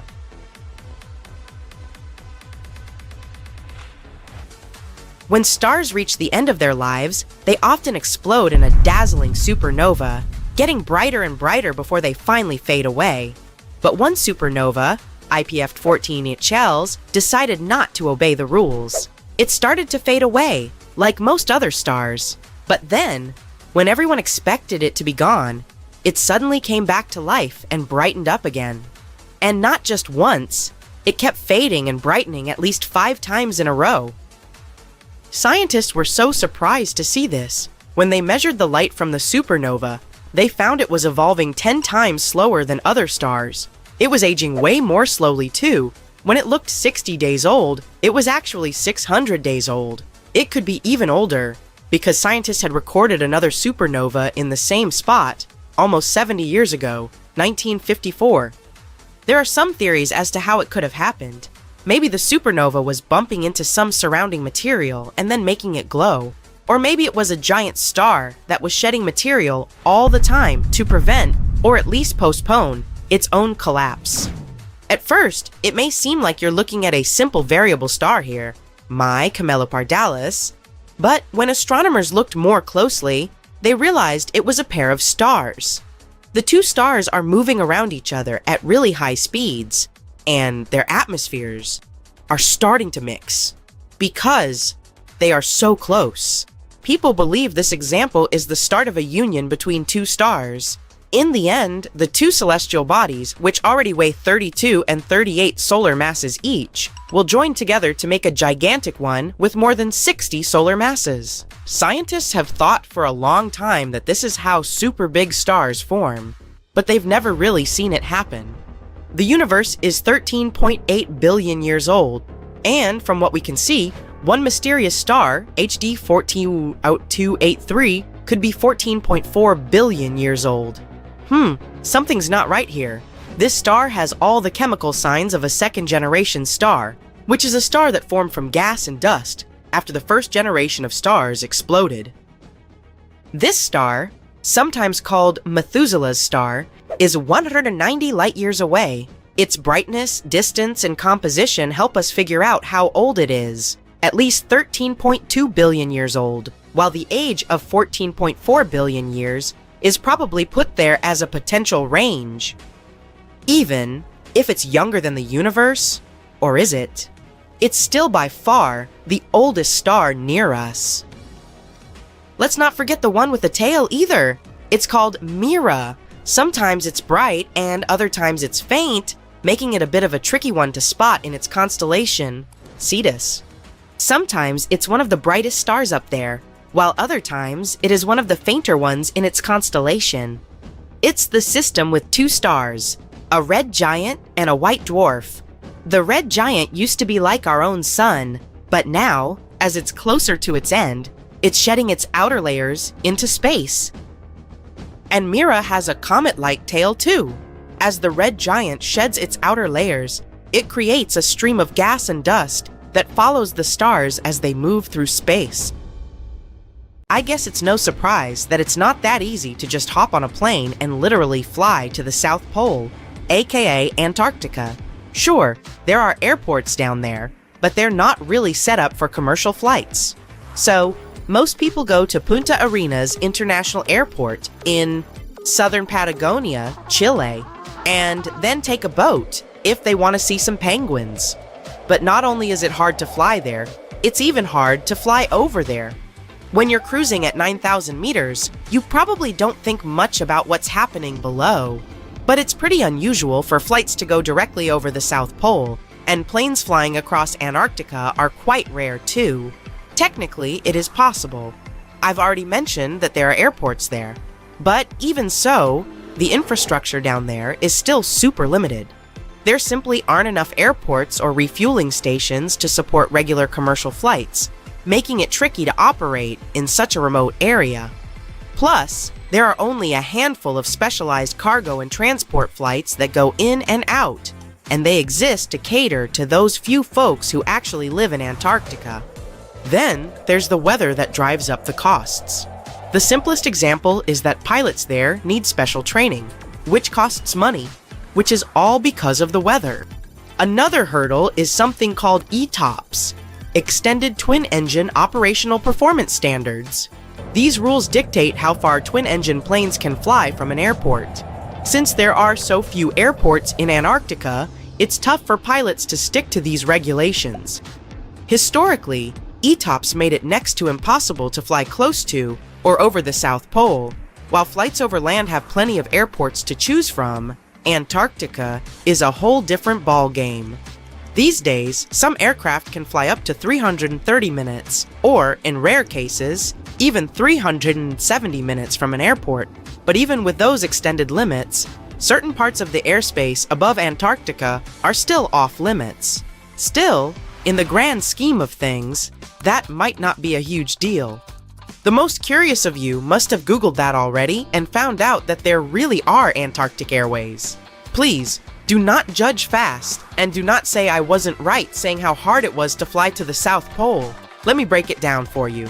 Antarctic Airways advertise as the world's most exclusive transcontinental flight, but don't think you can just waltz in and book a ticket anytime. For starters, Antarctic Airways mostly operates flights to King George Island from December to March, so it's not all year round. But there are many more reasons why these flights are unique. If you dig into their website, you'll find you've got two choices: a full day in Antarctica or an overnight adventure. Prices kick off at $5,500 for a day trip and go up to $6,500 for an overnight stay. And if you're considering a private charter, get ready to shell out a pretty penny. Sure, that's a steep price compared to your average cruise ship crossing the Drake Passage, but here's the thing, it's about 20 times faster. A cruise ship takes 2 days from Chile, while Antarctic Airways gets you there in just 2 hours. Air travel to Antarctica is pretty limited, likely due to the high costs, limited seating, and the logistical challenges that come with flying to such a remote location. Plus, flights can often be delayed because of bad weather. Most travelers opt for a quick day trip or an overnight stay on King George Island, usually aboard smaller Beechcraft King Air 300 aircraft. The experience typically includes a stroll to a research station and a boat ride to see nearby penguin colonies, but that's just scratching the surface of what Antarctica has to offer. But once you're aboard Antarctic Airways, you'll see it's just like a regular flight on a smaller plane. You'll be served meals that have received some pretty good reviews. There are even photos floating around online showcasing the food, and honestly, it looks awesome! Those who've experienced it say it's luxurious yet unpretentious. You'll get a mix of meats and cheeses, plus treats like tiramisu, salmon salad, a single After Eight chocolate, and a selection of quality street candies. Today, everything may seem cool and safe, but back in the day, there were some pretty tragic events. On November 28, 1979, Air New Zealand Flight 901 tragically collided with Mount Erebus on Ross Island, Antarctica. Unfortunately, all 237 passengers and 20 crew members aboard lost their lives that day. Since 1977, Air New Zealand had been running regular sightseeing flights over Antarctica. This particular flight took off from Auckland Airport in the morning, with plans to spend several hours exploring the stunning Antarctic landscape before heading back to Auckland via Christchurch that evening. Initially, the inquiry into the incident pointed the finger at pilot error. However, growing public concern led to the establishment of a Royal Commission of Inquiry for a deeper investigation. The commission found that the crash had been primarily due to a change in the flight path coordinates made the night before, which the flight crew hadn't been informed about. As a result, instead of being guided by the computer down McMurdo Sound, as they were led to believe, the aircraft was mistakenly redirected toward Mount Erebus. In a way, this flight looks like modern one-day Antarctica tours. Flight 901 was marketed as a unique sightseeing adventure, complete with a knowledgeable Antarctic guide who highlighted various scenic spots and landmarks through the plane's public address system, while passengers enjoyed a low-altitude tour of McMurdo Sound. These flights operated as day trips, taking off from New Zealand and returning on the same day. The plane departed from Auckland International Airport at 8 a.m., aiming to land in Antarctica, with a scheduled return to Christchurch International Airport by 8 p.m. The total journey covered about 8,730 kilometers, including a 45-minute stop in Christchurch for refueling and crew changes, before completing the final 747 kilometers back to Auckland, arriving at 9 p.m. Back in November 1979, tickets for these flights were priced at $359 per person, which is over $2,150 in today's money. Anyway, this tragedy isn't the reason why planes don't fly over the South Pole. The real culprits are weather, ETOPS regulations, and of course, penguins. Yep, those cool and friendly little creatures. Friendly, at least according to researchers. With no natural predators on land, all of them are in the water, they're not really afraid of people and actually seem to enjoy our company. The South Pole is completely uninhabited and packed with penguins, making it pretty tricky to build anything down there. By the way, the North Pole actually allows planes to fly over it. Not too long ago, there were direct flights from Copenhagen to both LA and Tokyo, operated by SAS, and they cruised right over the North Pole. Other airlines joined in too. For example, Emirates ran a flight from Dubai to LA that took the same route. The difference in air traffic between the two poles mainly comes down to where people live and how much land there is. Roughly 88 to 90% of the world's population hangs out in the northern hemisphere, while only about 10 to 12% call the southern hemisphere home. Most folks in the south are clustered around the equator, in places like Indonesia, Central Africa, and Brazil. When it comes to flights heading to the South Pole, options are pretty limited. You mainly have routes connecting New Zealand and Australia, parts of southern South America, and a few spots in southern Africa, especially South Africa. There aren't really any direct flights over the South Pole, though some flights can get close to Antarctica. One possible route could connect Auckland, New Zealand to Cape Town, South Africa, but there aren't any scheduled flights for that right now. The few flights that come close to Antarctica are operated by Qantas and LATAM Airlines, linking Australia with Buenos Aires and Santiago de Chile. In 2021, Qantas took a long detour over parts of Antarctica on a flight from Buenos Aires to Darwin, and in July 2023, they adjusted a route closer to the continent to dodge some fierce headwinds on a trip from Santiago to Sydney. Shop pirate. R. Hold onto your telescope, space rat. Scientists have made an astonishing discovery. They've found the ancient heart of the Milky Way galaxy. But what is this ancient heart? And what does it tell us about the history of our galaxy? Let's find out.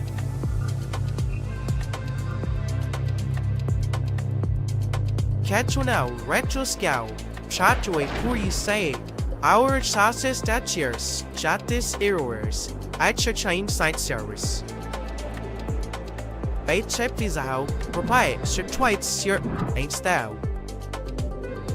Pirate, is that it? Dawn, Yes, and thank you, Captain Jack. Pirate. My pleasure. R. He leaves. That's right. On. What can I say? He's a space pirate. The Milky Way isn't just a candy bar, but a majestic spiral galaxy that's home to billions of stars, planets, and other celestial objects, and it's all spread out over a distance of about 100,000 light-years. The Milky Way has a distinct shape, with a central bulge and spiral arms that extend out from it, kind of like what I look like from the side. The spiral arms are like the suburbs, where the stars are more spread out and the neighborhoods are quieter. They're made up of gas, dust, and stars that all move together in a circular pattern around the center. In between the spiral arms, there are vast regions of empty space, known as interstellar space. Here, you can find wispy clouds of gas and dust, as well as some of the most spectacular sights in the galaxy, like massive star-forming regions and colorful nebulas. The Milky Way is also surrounded by a huge halo of dark matter, a mysterious substance that we can't see but can feel its gravitational effects on the galaxy. This halo helps to hold the galaxy together, and it extends out much farther than the visible parts of the Milky Way. And finally, there's the center. Here, the most action happens. In the center of the Milky Way, there is a supermassive black hole, which is about 4 million times more massive than our Sun. Sagittarius, a star. This black hole is responsible for some of the most energetic events in the galaxy, like the emission of powerful jets of energy. Remember the famous first photo of a black hole that flew across the internet? It was Sagittarius, a star. We managed to capture this black hole because it's the closest one to us. All in all, the center of the Milky Way is full of stars that are tightly packed together, forming a dense cluster. And it was here that astronomers recently made a new epic discovery. The heart of our Milky Way galaxy has been found. And boy, oh boy, is it an old-timer. Hey, who are you calling an old-timer? A team of brilliant scientists has found a cluster of 18,000 stars, born right after the Big Bang. Together, they form the ancient nucleus of our Milky Way. These stars date back to a time when our galaxy was just a wee little baby, a mere collection of proto-galaxies, huddling together to form a bigger and better thing. The scientists called it the poor old heart of our Milky Way. Can you believe it? These ancient stars are over 12.5 billion years old. And yeah, maybe they account for a mere 0.2% of our galaxy's total mass. But that doesn't matter. These stars are the building blocks that formed the core around which all the other stars and planets took shape. But how exactly did they become this heart of the galaxy? How did they form? And how did we discover all that? To answer these questions, we'll have to plunge into the past. A very, very distant past. Once upon a time, almost 14 billion years ago, there was the Big Bang. Our universe was born. At first, it was incredibly hot, but as time passed, things started to cool down, and tiny pockets of gas began to clump together due to the force of gravity. These were the first galaxies. The Milky Way is one of these galaxies. It also started as a small clump of gas and dust, but over time, it began to take shape.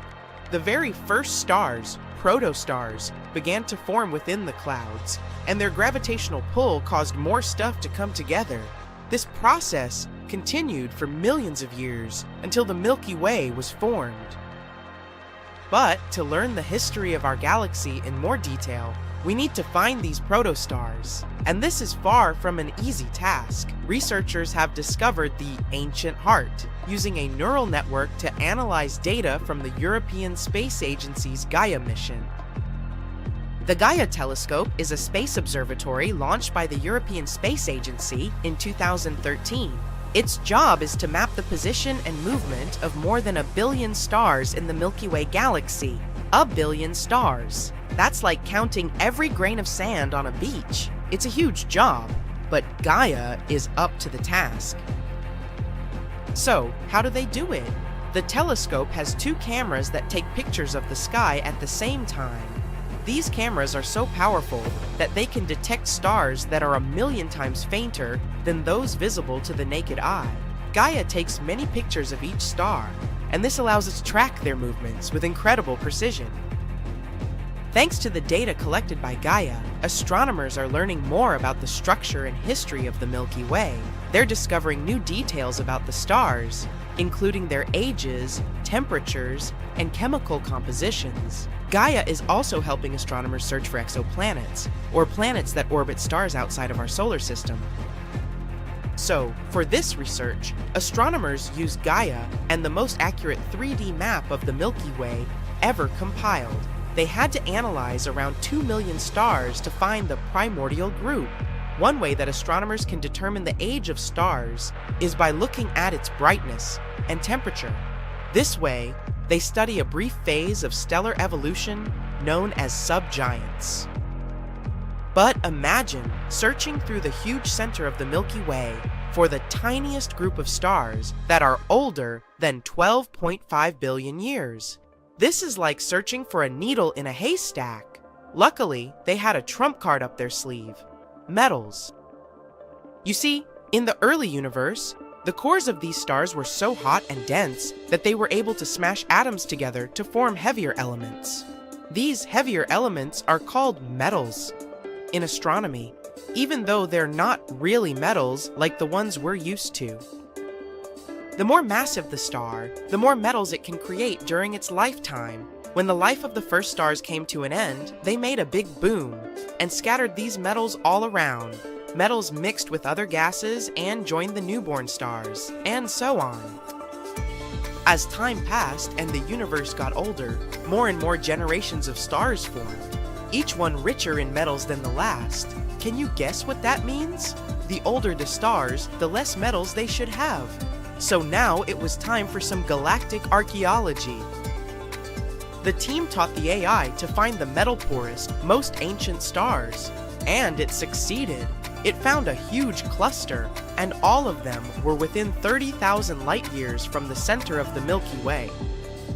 Then, they separated out the stars that formed the ancient heart from the stars that originated in a dwarf galaxy, and finally, we were left with the original stars around which the Milky Way grew.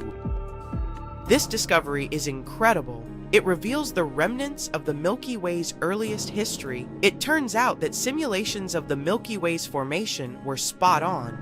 The old stars existed just where they were predicted to be. Just imagine, the stars that remember our universe as a baby are still hanging out in the center of our galaxy.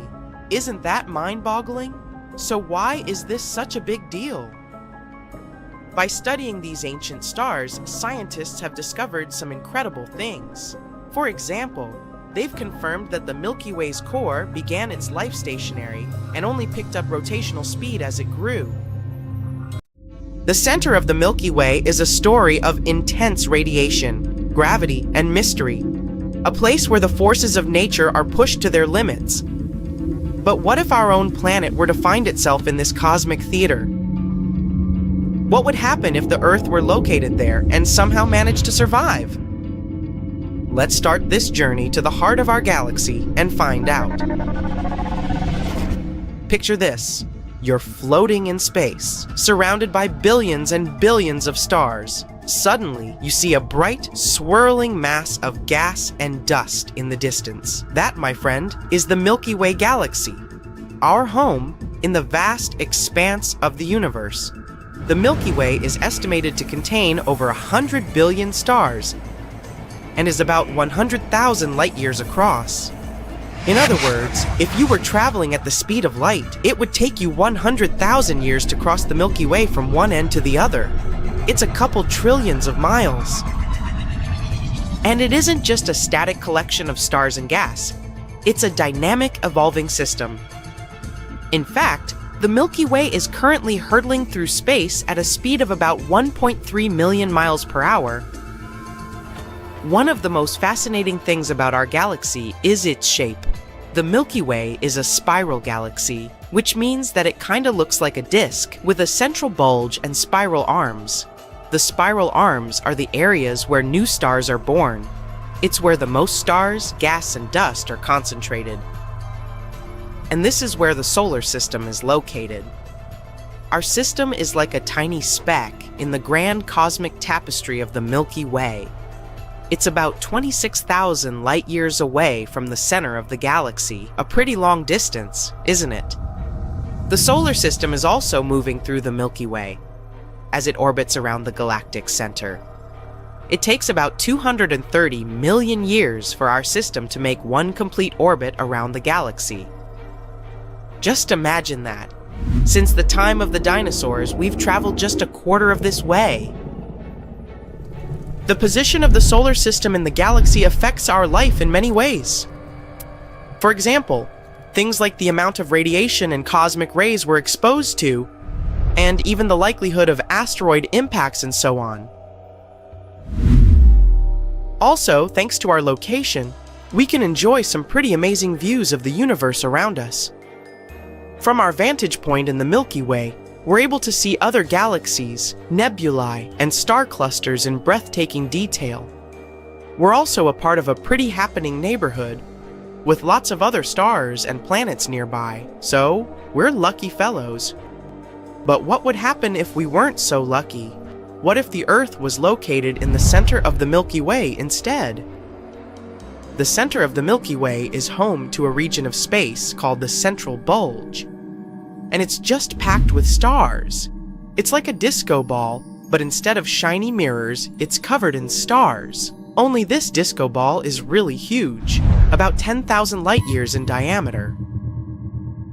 The center of the Milky Way is also home to some extreme environments that would make even the bravest astronaut shiver. High-energy particles and intense magnetic fields can wreak havoc on electronics and spacecraft. Intense radiation fields can fry anything in their path, so it's not exactly a friendly place for life as we know it. So, if the Earth were located somewhere closer to the center of the Milky Way galaxy, it would be a very different place. Let's take a look at some of the potential effects. First of all, radiation. As we mentioned earlier, the center of the Milky Way is one of the most radiation-dense regions in the galaxy. It would make life on Earth very challenging, if not impossible. Sure, we have the Earth's magnetic field. It's like a giant shield that protects us from harmful radiation from outer space. But could it protect us if we were located in the center of the Milky Way? Unfortunately, the answer is no. It's kind of like trying to use a tiny umbrella to protect yourself from a massive storm. So it would be an easy win for the galaxy. But it's not all doom and gloom. There are some brave organisms that are able to adapt to high levels of radiation. We've seen that life on Earth has evolved to survive anywhere, from the depths of the ocean to the icy poles of the planet. So let's imagine what would happen if we somehow evolved to survive in these harsh conditions. Like, picture humans with tough, scaly skin that protects them from radiation and plants with unique structures that allow them to thrive in this bright environment. In that case, radiation still could have some seriously spooky effects on us. For example, it could damage DNA molecules and cause mutations. Imagine a world where plants grow with 5 leaves instead of 4, animals have strangely colored fur, or people have unusual eye colors or other unique features. And these are just some of the best examples. Let's not dive into the bad ones. Also, it could cause us to undergo some metabolic changes. Maybe our bodies could process food and other resources more quickly, which could lead to faster growth rates and larger sizes.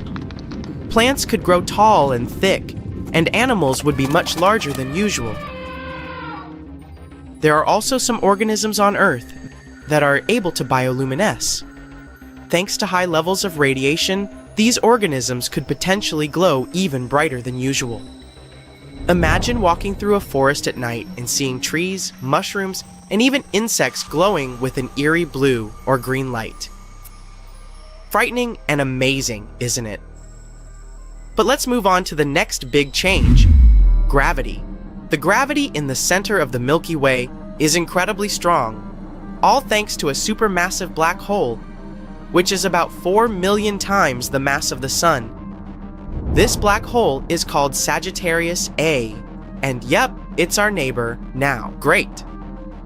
And assuming we don't get swallowed by this black hole or crushed by this incredibly strong gravity, it still could trigger lots of earthquakes and volcanic eruptions. This black hole would be like the gravitational bully, pulling and tugging at everything in its path. Basically, if we survived this, we'd have an epic surfing competition every single day. Just add a bit of thrill of risking your life, and forget about running away from the planet. No easy rocket launches anymore. And physical objects won't be the only ones affected by gravity. Time would flow very differently for us. According to Einstein's theory of relativity, time passes more slowly in areas of high gravity. In other words, Earthlings would age more slowly than someone far away from the center of our galaxy. Also, the center of the Milky Way is a very busy place. Stars, planets, and other celestial objects moving around at incredibly high speeds there every day. The positions of stars and other objects would constantly be changing.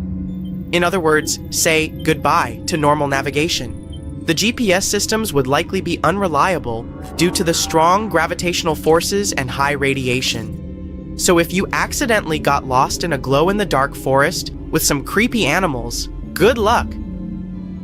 But it's not all bad. The center is also home to molecular clouds. These are the regions of space where new stars are born. And the Milky Way in general has some pretty amazing sights to offer. For example, stunning nebulae like the Orion Nebula and the Eagle Nebula, which are visible with telescopes or even just a good pair of binoculars. So, if Earth were located in the center of the Milky Way, we would have a front row seat to some of the most spectacular cosmic events. Wouldn't that be awesome? Overall, if Earth were located in the center of the Milky Way, it would be a very different place. Of course, we all understand that our planet wouldn't have survived such a change, but it's still pretty interesting to imagine how our life would flow if we were there. And judging by what we just discussed, it wouldn't be pretty. So let's treasure and appreciate our small, quiet solar system. We also might have just stumbled upon the mother of all water reserves, floating in space, and it's been hiding under our noses for at least around 12 billion years. As for its size, it's hard even to imagine. 140 trillion times larger than all the oceans on our home planet combined. This cosmic water world is orbiting around a large black hole known as a quasar, located 12 billion light-years away. Quasars feature supermassive black holes, spewing out colossal quantities of radiation. This one in particular is estimated to be 20 billion times heavier than our Sun, and carrying energy that could outshine 1,000 trillion of them. Here, in our cozy Milky Way, we're used to seeing water in ice form. This water reserve in particular seems to be in the shape of vapors. The important thing about this discovery is that there may be water everywhere in the universe. We just need to learn where to look. You might be surprised to learn that not all stars are hot to the touch. We used to think all stars were like our Sun, these blazing hot balls of fire, ready to melt anything in their path. Their cooler counterparts are called brown dwarfs. What makes them special is that they're too small to pull off the nuclear fusion that keeps stars like our Sun shining. They don't give off much light or heat, which makes them hard to see. These brown dwarfs are also split into different categories. There's this one group called Y-type stars, and they're the coldest, with a surface temperature lower than your average cup of tea. If you could reach out and touch one, you'd probably just feel a cozy warmth. Around 4 billion years ago, Uranus apparently switched places with Neptune. It's hard to imagine planets that big doing that, but this theory might solve the mystery of how our solar system came to be. We know that rocky planets formed after big collisions. Take our planet for instance. Around 4.6 billion years ago, things kept bumping into each other around the Sun until our watery Earth reached its final form. It also included one larger collision that blew up enough rock and gas for it to generate our moon. But when it comes to our larger solar system neighbors, Jupiter, Uranus, and Neptune, scientists still haven't got an answer. Standard models said it'd take forever for them to form, way longer than the solar system itself has been around. If this new theory is correct, it suggests that Uranus and Neptune came from this dense cloud of gas compacted around the sun. Problem is, for the theory to make sense, they had to have swapped places at some point in history. Neptune is about 2.13 billion kilometers away, the farthest any planet can be in our solar system. Uranus is a bit closer, located at 3.5 billion kilometers. This new idea suggests that after they formed way closer to the sun than they are today, their positions were altered. It could have either been because of many comets passing by over billions of years, slowly tugging the giant planets away. It's not a definitive answer to how gas giants were formed. It's more like a strong hunch, backed up by looking at a lot of numbers. Speaking of weird things found in our universe, what about this floating spoon that NASA's Curiosity rover took a picture of on Mars? As the machine was cruising around the red planet, it stumbled upon this oddly spoon-shaped rock during the summer of 2015. The rock has a handle and even throws shade on the ground. It's not a leftover utensil from some Martian picnic, but rather what NASA scientists call a ventifact. That means it's a rock that got sculpted by the wind. It's not the first time the Martian surface has delighted us with weird, windy sculptures. There was the face on Mars, a rat, and even jelly donuts. It's also possible that diamonds are raining down on over 1,900 exoplanets out there in space. Scientists found out that you don't need particularly hot temperatures for carbon to turn into diamonds, like it was previously believed. Up until recently, we only knew of Neptune and Uranus to potentially feature sparkling showers. Astronomers were onto this interesting phenomenon for about 4 decades, but these planets were hard to study. We've only had one space mission, Voyager 2, swing by for a peek. A lot of progress is being made, though, thanks to lab simulations. Neptune and Uranus are called the ice giants because their outer layers are filled with hydrogen, helium, water, and ammonia, what scientists call ice. And that gorgeous blue hue they have is due to the methane in their atmospheres. The beautiful diamondy phenomenon happens deep down, however. If we could visit, we would see that beneath the thick atmosphere, there are layers of very dense ice. And under all that pressure, chemical reactions are happening, possibly generating diamonds the size of a small town. We can't just dive into Neptune or Uranus with a diamond-seeking probe. Instead, the same conditions are being replicated in labs here on Earth, squeezing matter between diamond anvils and zapping it with lasers to mimic the extreme conditions. Under these circumstances, scientists managed to create artificial diamonds. Understanding how these rocks form down there could also explain why Neptune is hotter than it should be and why it's got such intense storms.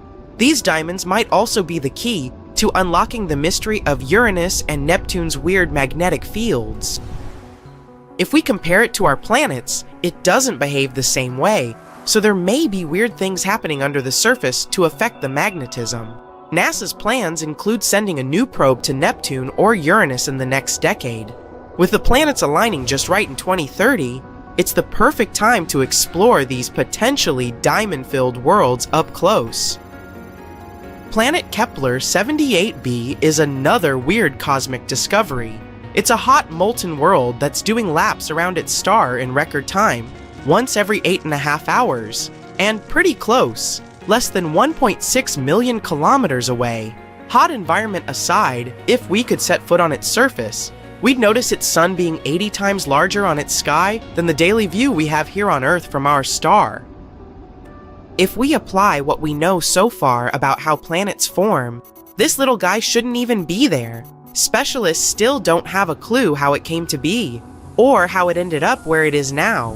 What we do know is that it will disappear soon. Sort of. Since it's so close to its start, this scorching, hot planet is going to collide with it in a couple of billion years. Sounds like a lot, but it's a cosmic jiffy. What's similar between our planet and Kepler 78b is the density. Sure, it's about 20% bigger than Earth and weighs almost double, but it's got that same solid interior. There's no possibility of it forming any closer to its star and simply moving away with time. It also couldn't have been born much further away and migrated in. Any movements inward would have been unstoppable, and it would have also collided with the star. This may not be a particularly groundbreaking discovery, but chances are you've never thought of it. There may be space dust in your hair right now. Every day, loads of outer space matter comes raining down on Earth. Sometimes we get flashy objects, like when a meteor turns into a meteorite by crashing down to the ground. But most of the time, it's quieter. This cosmic material drifts down through the atmosphere, landing softly as what we call space dust. It may not sound like much, but it does add up to around 14 tons every single day. This space dust contains tiny fragments of rock and metal, broken off from asteroids and comets during big collisions. These particles are very small. You can't see them without special tools, but every time you step outside, some of it might land in your hair. Our universe is full of both amazing and terrifying things. You already know about quasars, black holes, dark matter, and so on. But how about the horrors of space that you haven't even heard of? Would you like to visit the most bizarre worlds in the universe? And it's not me who made this list, but NASA themselves. Welcome to the Galaxy of Horrors, NASA's awesome Halloween collection. Please join me on a journey to some planets and tell me which one you will consider the most horrible. Buckle up. Our first destination is a gas giant called TRES 2b. It's located 750 light-years away from us. If we used a regular spaceship, it would take us about 10 million years to get there. Orbits a yellow dwarf, a star similar to our Sun. It also weighs about 1.5 times more than Jupiter. So, what's so special about it? Well, if you're afraid of the dark, you definitely don't want to visit this place. It's the planet of eternal night, the darkest one of all the planets known to us. But it's not that far from its star, so why is that? The thing is, the surface of TRES 2b reflects light even worse than coal does. Because of this, it seems that there's no light at all. If you were flying across the surface of this planet, it would be like walking with a blindfold on your eyes. Oh, wait. Actually, there is some light. An eerie, deep red glow surrounds the surface of the planet. This glow is created by the burning atmosphere, which makes TRES 2b a scorching planet. The air there is even hotter than lava. Oh, but if you think that was bad, let me show you the next place of our horror journey. NASA wasn't beating about the bush while nicknaming this one. Now, we're not just talking about one planet, but three at once. They're also located quite far away, 2,300 light-years from the Sun. We would have reached them by ship in about 35 million years. All the planets are in the constellation Virgo, and each is extremely light, much lighter than the Earth. These three exoplanets are called Poltergeist, Draugr, and Phobator. Cool names, huh? It's because each of these planets is about to become a ghost soon. The thing is, they don't revolve around a star, but around a pulsar. Pulsars are rotating neutron stars with an extremely powerful magnetic field. In simple words, these are the stars that exploded one day. After the explosion, they usually emit such a powerful pulse that it causes the star to rotate at an unimaginable speed, several thousand rotations per second. At the same time, they constantly emit electromagnetic pulses that affect everything around them. So, you've probably already guessed what is happening with our zombie planets. They're slowly, gradually being destroyed under the gigantic influence of radiation. One day, they'll disappear without a trace, ghost-like planets orbiting an undead star. Yeah, Zombie World is a fitting name. It's also not surprising that scientists nicknamed this pulsar Lich, despite the long official name. Well, at least these guys stick together on their final dance. This planet has a long name, so bear with me. HD 18733b. This gas giant is 65 light-years away from us. It would have taken around 1 million years to get there on a spaceship. HD, this planet is slightly more massive than Jupiter and orbits its star, an orange dwarf, all alone. At first glance, it may seem friendly. Pleasant blue color and curls on the surface. Kinda resembles a summer sky or foam on sea waves, right? Oh, looks are very deceptive, my friend. This planet has a pleasant cobalt blue color due to the hazy blowtorched atmosphere. This atmosphere contains silicates that condense when heated. In other words, the clouds on this planet have rain, made of glass. Yes, it rains hot glass shards here. Oh, and if that's not enough, there's a raging wind on the surface, which is moving at a speed of 5,400 miles per hour. Just to compare, The fastest wind on Earth had a speed of 254 miles per hour. about 20 times weaker. And because of this, hundreds of thousands of glass shards rush horizontally across the planet's surface at breakneck speed. I really don't envy anyone who would try to land here. By the way, this isn't the only example of strange rains in our universe. For example, it rains molten iron on the planet Dimidium. Or let's take so-called carbon planets. Their existence hasn't yet been proven, but if they do exist, there would be tons of black, poisonous clouds, and it would rain pure gasoline and hot liquid asphalt. Oh, and also, raindrops would explode upon touching the surface.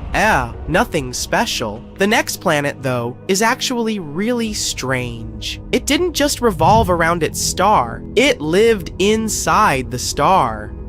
This cosmic miracle is called KOI 55b, or Kepler 70b. This planet is very far away from us, 4,000 light-years. It would take about 70 million years on a spaceship. It's twice as light as Earth and fully rotates around its star in just a couple of hours. A long time ago, it was an ordinary Earth-like planet about the size of Jupiter. It was peacefully and calmly orbiting its red dwarf star, KOI 55. But everything changed about 700 million years ago. Perhaps you've heard that in a couple of billion years, our sun will begin to expand into a huge star, absorbing everything in its path. This is the fate of red dwarfs. Sooner or later, they increase, turning into incredibly hot blue giants. The same thing happened with KOI 55. This star began to increase in size and heat up in temperature, gradually turning into a blue-white giant. It was ready to devour its nearest planets. But KOI 55b didn't care about it. When the star reached it, this planet just settled inside. And moreover, after some time, it left its star, simply returning to the new orbit. How is that even possible? Life inside its star turned KOI 55b into a red-hot roundstone. It's one of the hottest planets we've discovered so far.